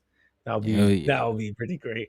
And yeah, man, it's but like the thing is, Ryan is he said out of his mouth, this is what's gonna happen. I don't care what you lot think.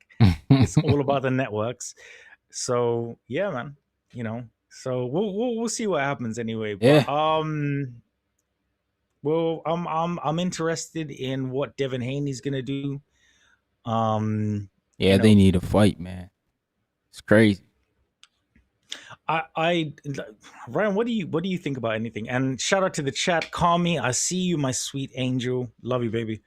But yeah, big up to the chat. Big up to Ryan from the 6, man. I had to come through and I want to show see my love and everything. I want to see Devin fight a unification. I know Liam Paro said they didn't send the contract. Liam Paro said the Yanks over there talking. That's all they do is talk. And I'm like, yeah, I actually believe Liam Paro. They do talk a lot. The Yanks always talking, man. But hey, if they ask for $2 million, I don't know why the hell Devin Haney wouldn't send them that offer. They sent what, 3 to Keyshawn? So $2 million shouldn't be no issues, but we gonna see, man. Devin Haney just got to get in the ring at this point. He got to fight anybody. I feel like the Catterall fight would have been perfect for Haney. Yeah. But Jack, he's in position, so he's gonna try to push the BA to make him fight Teo. The WBA has said, they actually tweeted out. I spoke to Sam Jones. Yeah. And shout out to my guy Sam Jones. He has to fight him. The thing is you have to look at the wording for stuff, guys. You have to look at the wording. So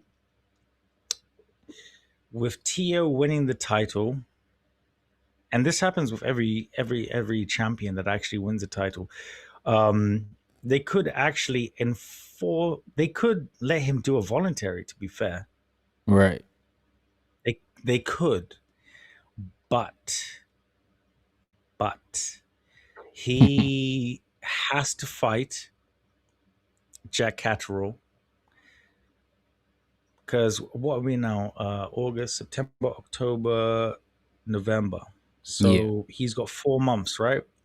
Yep. So this, if I was his team, I would take that tweet by the WBA to say that Jack Catterall needs to fight next, and I would absolutely put that as my display picture, because the WBA are notorious for well, you guys know. So respectfully, he's got to do his shit, man. You know what I mean? Sam is a very, very, Sam is an incredible manager. Shout out to Sam. Sam is my guy. Sam Jones? Yeah, I think he got a guy, man. Yeah, Sam Jones. Is he manage Falaz, whatever his name is? Oh, Bilal Fawaz. Yeah, bro. No, he's not. Okay. Well, from what I understand, he's not. You never know with anything. But My man said, I believe Eddie will be sending Paro to Dublin to fight Donovan. But nah, Paro's with No Limit, right? He's not with Matchroom anymore. So Paro with IBF. The IBF hasn't called any mandatory that I know of. Yeah, they haven't called it, So usually when you win a title, Ryan, you get a voluntary. Usually. Yeah. Unless the that's your Teo situation. He inherited. Yeah. Unless you're Jack Catterall and you've been waiting for time. Mm-hmm. There's, and you really can't escape that shit. So yeah, man. And the thing is like Teo, just fight him. There's no particular reason as to why you should not be able to fight that particular person. Right. You earn a lot of money. I don't see why you won't earn that much money. I've got an exclusive actually. So going to the 175 division. Who's that? Who's moving up? So Smith and Bivol have reached an agreement. Oh yeah. I talked about that earlier, man. That's nasty work. Biv will be ducking my guy. Wait, ducking what? What? The guy that he beat twice, respectfully. No, he beat him once. And Better BF gave him the gentleman rematch. This guy won and ran away with his basketball. Ran away with his basketball, bro. Why does everybody say gentleman rematch? He literally was contracted to do that shit. Like he had to do that, or he would have got sued. Like what? Where he was contracted for the rematch? Yo, man. Yes, I don't know. Was. Of course, he was contracted for the rematch. Yes, he was. He was. 1,000,000%. Sue me, Beterbiev. You sue me right now. I would have said sue me. The way this guy acting, if I knew he was gonna take his ball up and run, I would have took the sue, bro. I would have said sue me. Up and run? He won the first fight. He did not win the first fight. He 1,000,000% won the first fight. His hands were so bruised.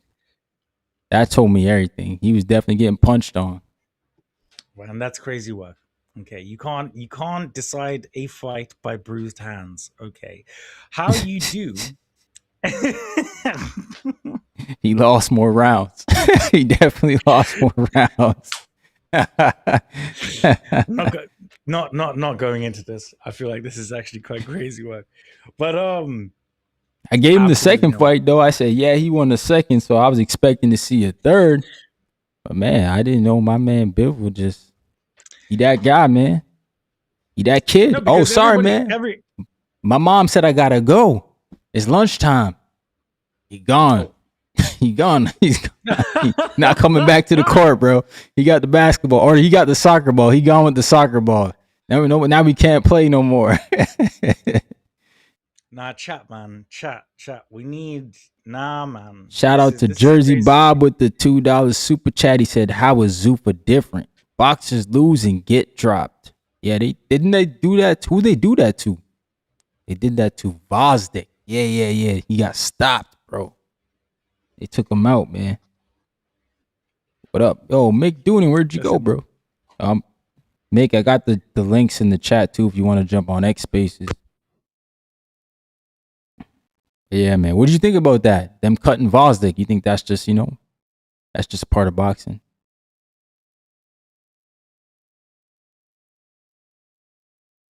Uh-oh. I think when Mink jumped on, it fucked up the audio. Hold on. Yeah, we can't hear you now, Rico. It's not coming through. Yeah, there you are. Whatever you did there. Wait, am I there? Yeah, you're good now. Yeah, I can hear you. Wicked. Yes, apologies. Wait, we got Mick Dooning though. What's going on, Mick? What's up, Ryan? What's up, Rico? Rico, you can hear Mick? Yeah. Are we good? Yeah, I've been listening to some of the things Rico's saying there. Scottish brethren. It's tough. You look at Gvozdyk cut, Ederson Garcia cut after a fight. Man, there's so many Zuffa fighters cut, can't get fights. Nobody wants to fight them. Look at the guys that they've signed, and what have they really put on? Brandon Glanton versus Jairo Pitaya. Yeah. And they made Rosicki and Dylan Smith fight for a bag of marbles when the two of them were in position to fight for a belt, yeah? I just think that was, that part of it's crazy for me.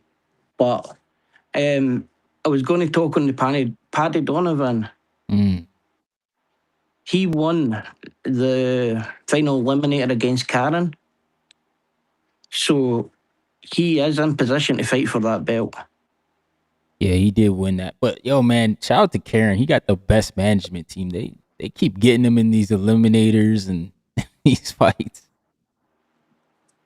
Yeah, I think Paro's there for the taking for anybody, but I think they bring him back to Dublin. I think Donovan fights this weekend. No, next weekend. If he wins in, they'll try and push that mandatory. Oh, he's fighting on the Katie Taylor? Is that Katie Taylor, right? You're talking about? Yeah, he's on the Katie Taylor card. Okay. Shout out to Donovan, man. Yeah, you not in the zoo for them, Mick. I saw your thing. You don't like the matchmaking. Like, some of the matchmaking's been terrible. Jaleel Hackett fighting at catchweights. Merriweather fighting at catchweights. Callum Walsh fighting in a weight class that's no there for him. Callum Walsh is getting babied, to be honest. He's getting babied. Like Berlanga in a weight class that they didn't recognise. Like, there's just so many. Like Rayo and De Los Santos. Like, why were they fighting at 135? Like, I'd probably turn away for the fight a bit. They've got Johnny Fisher fighting. I don't know who. Nobody even knows. Oh, you don't know that guy? Yo, I thought you at least know him. He's a UK guy, right? That Johnny Fisher's fighting? I know Johnny. I know Fisher, but I didn't know the other guy. Damn, I don't know the other guy either, bro. That's two of us. That's wild. Like, yeah, he's supposed to be their big signing too. That's crazy. Like, I don't know. Like crazy when you think that he went life and death with Dave Allen twice. Really got punched about in Monaco. Man, like he, as Rico was saying, he could never be a British champion, Johnny Fisher. He'll never be good enough.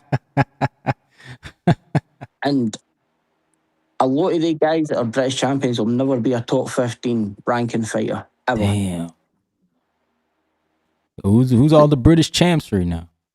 At the moment, Richard Reactors won. Was Moses? He was one, wasn't he? Or is he Commonwealth? I think Moses was Commonwealth and European. God. Konstantin Urso, who's fighting on this card tomorrow, is a British champion. Bilal Fazis is a Commonwealth champion. Yeah, we want that British guy. Champion. Yeah, we want that guy. That's the guy we want. My brother can take that guy's head off. Barney Royston Smith. Like, guys, he's a good fighter, but some of these guys are like, nah, they'll never be in the top 15 of anything. Damn. And that's just the truth. Like, my bad, Rico. Your audio's out again. Unless you're muted. My bad. You might be muted. I think he was trying to say something, but it's out. Oh, he went out. Yeah, go ahead, Mick. My bad. Yeah, you look at. It's hard to get to the British title, and then to win it actually outright, you need to defend it 3 times. And if you do that, you can go to the next step, yeah? But, man, there's so many guys that pick up British titles fighting nobody's, really. Damn. And that's just the truth of it. Like, the UK boxing scene's in a mess, really. You think so? Yeah. I feel like Moses can help it out, man. He can spark up the heavyweight division. I think he can. He can turn that around. Like, we've got Tyson Fury, Anthony Joshua, but they're finished. We're looking for somebody else to come through. Yeah, Dalton Smith might be it. Adam Azim might be it. But then, look outside of that, there's hardly any cards on over here that are even decent. Small hall shows are just ridiculous. Guys at like 12 and 13 and no fighting guys at 1 and 340. Like, the British scene's in a mess. A real mess. Damn. I couldn't think of a good card Eddie Hearn's put on this year there. Yeah, I was going to ask you, man. I feel like Eddie Hearn, he's been focusing for whatever reason on, this side, man. He's been trying to have the cards over here. It's kind of odd to see. Like you said, he hasn't had a big UK card. It's been Frank Warren who's been having all the cards. Seems like. Yeah, and the ones that did have it, like, I mean, we had Makhmudov and Dave Allen. Like, that's just trash, isn't it? Yup. It's poor. Like, it's really poor. Nah, see, one thing with Zuffa is, see, like a guy like Sam Hickey. Yeah. He's not really for a boxing city, and he's not for the Glasgow or Edinburgh. So he's better ways Zuffa. Because there's no big shows here. There's nobody to carry a show. Like Willie Hutchinson, nobody really goes and watches him because his background. Right. He's always fighting in London or wherever. And then you had Nathaniel Collins who lost, and he was trying to carry a card, and it's tough. There isn't really anybody else. Yeah. So for guys like that, they're better off in Zuffa. Right. They need that visibility, man. So yeah, I get it. Man. Shout out to Sam Hickey though, man. He's a good fighter. I like him. I like Sam Hickey, bro. He's doing his thing. The only really thing you worry about that is if he does take a couple of losses and then he gets released. Yeah. He's really hard to match up at that point. And there was a fighter maybe in the early 2010s called Craig McEwen. He fought in America. He got beat by Andy Lee and Peter Cullen, and then he couldn't get fights when he came back. Like for the money he wanted and the opponents, like it wasn't really worth it for them to fight him because he was dangerous. And that might happen with like Sam Hickey and guys like that if they get released. Yeah. I got my man Jersey Bob on the line. What's going on, Jersey Bob? Uh-oh. He dropped off there for a sec. Let me get him back up here. What's going on, Jersey Bob? Salute. Can't hear him now. Damn. He's up here, but his audio is not working. Might be this channel, bro. Sometimes I go into this. What up, Jersey Bob? Nah. Here, let me do everybody a favor. Jump into the other one. For whatever reason, sometimes that stage doesn't work. I have to make another link. But yeah. Yeah, Sam Hickey, man, if he's got to go there, like you said, and get the exposure up. But hopefully he doesn't get dropped, because like you said, bro, if he gets dropped, oh, man, that could be an issue. Yeah, but it'll be tough for the kind of guys because they're making a wee bit more money at the moment, but it's tough to come back and try to get into right into a contender show and things like that. If you're dangerous, yeah. Yep, definitely, man, definitely. But yeah, we'll see, man. We'll see what they do because now they're doing a lot of cards in the UK, but they got Craig Richards on this next one? I think it's Craig Richards. Yeah, Craig Richards is on there. It's tough for me to get excited for Craig Richards, but like they should have really been trying to sign Leron Richards, yeah? That should have been the Richards they should have been trying to sign. Yeah, I see what you're saying, man. Yeah. Hot Rod. I mean, he did get that stoppage on Vosdick, so I guess they're just rewarding him. But yeah, we'll see. When you look at some of the UK guys that signed, there's very little like path to follow, yeah. They're all kind of been beat. They're kind of just card fillers. Billum Smith is about the only one that can maybe go and do something. Conor Benn will get whooped by Ryan Garcia. But it's like it's tough to see like a guy like Hot Rod. What do you do with him? Yeah, like exactly. Exactly, man. It's gonna be tough. What's going on, Jersey Bob? What's up, man? My Hey, bad. I couldn't.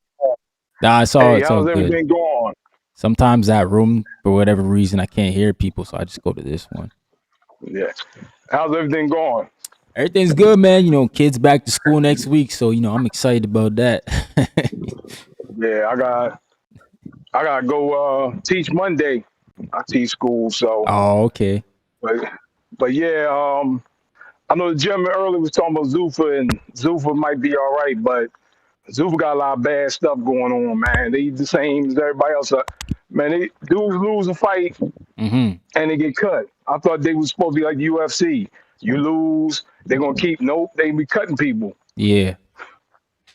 And Yeah. and if Operating they like put in, boxing.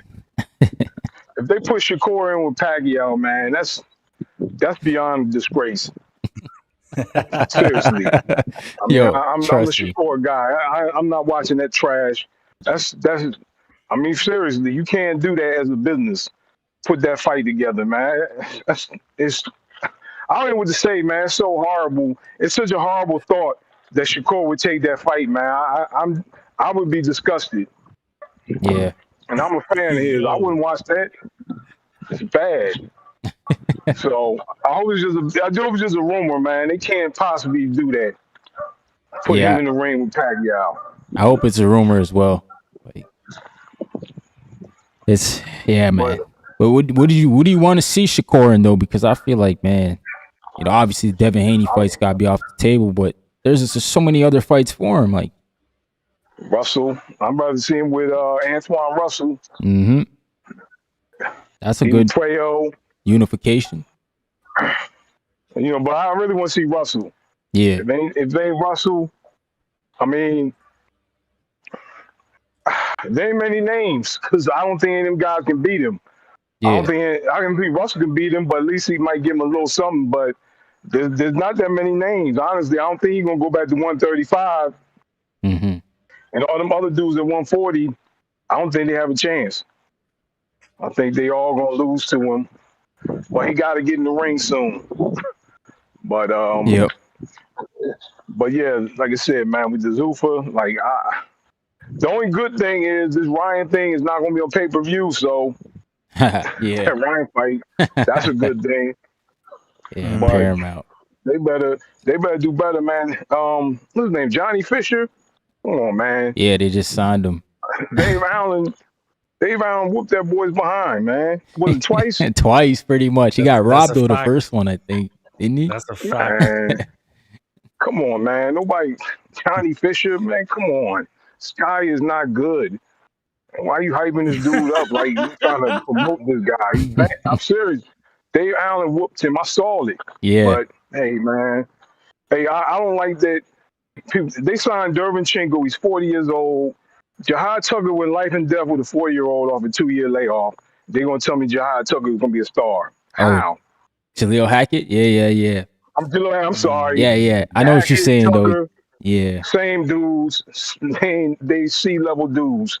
Hackett, sorry. And they both, Hackett's so average. Man, I hear these dudes like Hackett is, I'm like, what do you see good about this dude? Mm. I mean, you see if you tell me, what do you see good about this guy, Hackett? I mean, he don't got special effects. I just like the dog in him, man. But, you know, we got to see him in there with these other top guys, man, to really know what he is. We don't know what he is. Like, Deverenchenko's old, like you said. No, but thing is sorry, my brother, man. The thing is that you don't have in America, you guys lost it. You know, obviously Ryan's Canadian. Whoa. But that's a shot, bro. No, not shooting in the dark. All right, you got to explain. There's 6. There's no clear progression at all. Like for example, in Britain, you will win the area title. Okay, first of all, you'll then win the English, okay, or Irish or Scottish or whatever. Well, you talking about levels though? I think the top rank does a good job with that. Like they put Abdullah Mason through the ringer. We see how that ended up. Which is, I mean, yeah, but what was that? They put Shakur through. They put Keyshawn through. Like they build stars. They build Yeah, stars but over there. We can't yeah, but argue with what that is motto. Yeah, but what I I understand mean, what yeah, he's saying. Like Yo-Yo Hernandez, dude just fought. Now Yeah, he's number one contender. Like you said, what did he go through to get there? He yeah. didn't win no. Thank you. He won some titles or something. He didn't do anything. You're right. He didn't do anything. Now he's I number think one contender. he had some How? regionals. He had some regionals, but like they weren't. He didn't beat Yeah, nobody. but Is what you're saying to what get there. is it? No, but it's not even about not beating anybody. It's sort of like there's no that clear progression where okay, I can go on BoxRec for somebody who's fighting for a British title, and they've won the English, and Mm, then they've won from the English. Then they're going to go for the British, and then they'll go for the Commonwealth, and then they'll go for right. the European, and then they'll go for the world title. Like there's just no. I mean, it's respectfully, it's kind of just like pissing in the wind. I don't know if You're 100% right. maybe I agree with you. You're 100% right what you're saying. There is no progression America in does have there. the titles, though, yeah. My bad, Mick. Go ahead. America does have the state titles, though, yeah. There's like the NABA title and things like that to go Oh, the through. NABO. Yeah. Yeah, and I'm sure the IBF have one as well. WB will have regionals. So there is that kind of progression there. Mm-hmm. If by going up, yeah. Look at Amari Jones. He's somebody that's went through that progression. Yeah, I Amari understand what Jones. Rico's saying. Yeah, he I'm a did. massive fan of Amari Jones. Big up to Amari Jones. Yeah, but the thing is like what I'm saying is like take away sanctioning fees, right? And because you need to for the sanctioning bodies to fight for a sanctioned title, you have to pay the fees for that. There is a plethora of fighters that don't have the funding for that. There's a kid in Zimbabwe right now who I'm trying to get over here, Mm-hmm. and this kid is amazing. This kid is absolutely sensational. Um, but they like I know that they Amir Khan is trying to build some stuff in Nigeria and stuff like that, but the thing is that boxing is not as accessible as it should be, which is weird. Do you know what I mean? Like the thing is like the clear like because when Devin Haney and Ryan Garcia fought in the amateurs, so Yeah. you guys have an amateur system, but the amateur system is not like it's if I look at if you okay, if we take it to like college basketball or Mm-hmm. college NFL and stuff like that, there's stadiums, there's this, there's everything, Yeah, there's facilities. all Yeah, types, resources. Yeah, for sure. absolute, like every type of resource, Ryan. And it's just like it's not, but like we expect these fighters over there just to kind of get there. And then you're watching promos of like, oh yeah, I went through this hardship and this person took a chance on me and this or whatever like that. When there's so much talent in all of these gyms or whatever, Mm-hmm. but there's so much lack of resources, even in England. To be honest with you, I'm an advocate of trying to get it back into schools. That's And everywhere. Everywhere in the world should be like that.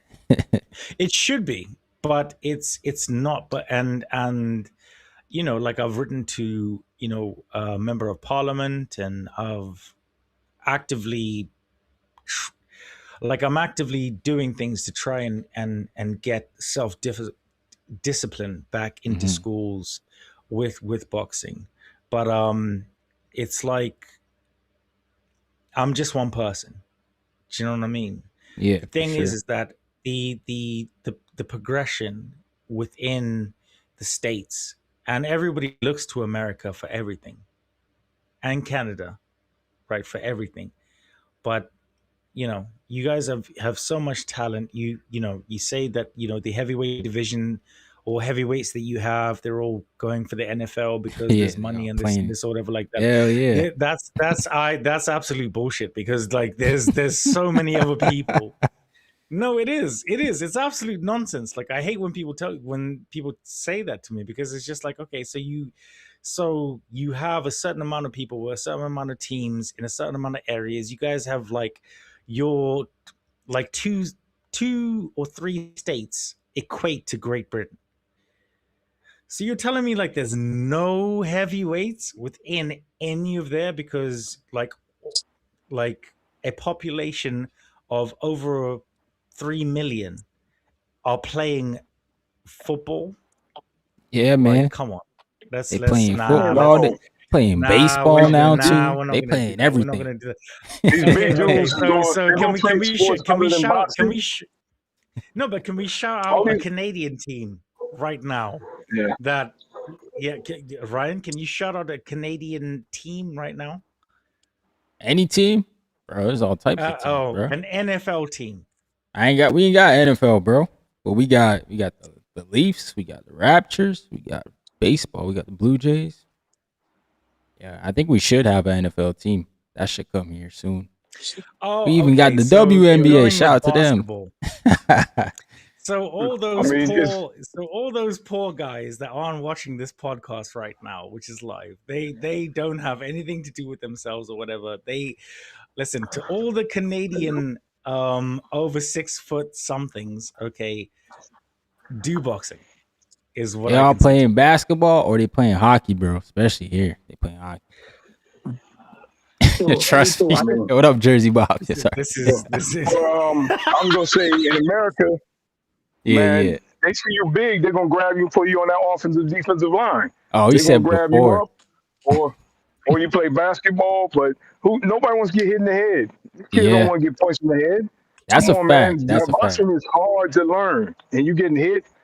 And you playing football, you hit people. I know you get hit, but you get to hit people. You get to play offense and defense.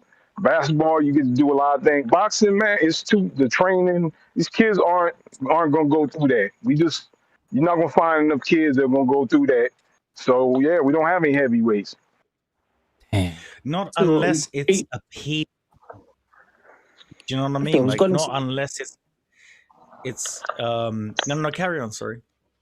So I was going to say, Rico, like you're talking about bringing boxing back into schools, but a lot of the kids are going to play basketball, do American football for the education as well. Yeah, they're getting scholarships paid for them, and that's their way in making it somewhere in life. Yeah, hell yeah, and that's why the kids are going there. They're also now some of them is getting paid millions to go and play.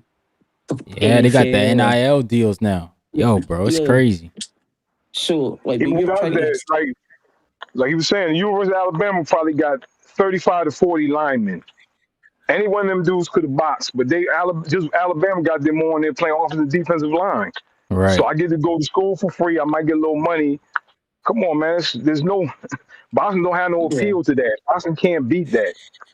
Yeah. I mean, if you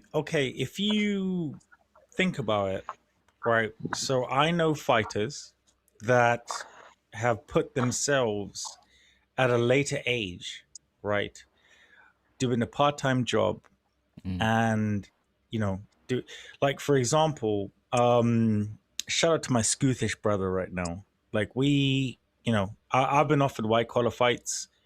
You've been offered? Why you ain't fight, man? You might see me on Border Wars next year. You might. Shoot! Don't say that. These guys gonna size you up, man. No, I mean that's absolutely no problem. Like, you know what I mean. You that's one dream that I have to fight. Go. Like on But the thing is that like I'm gonna be 34.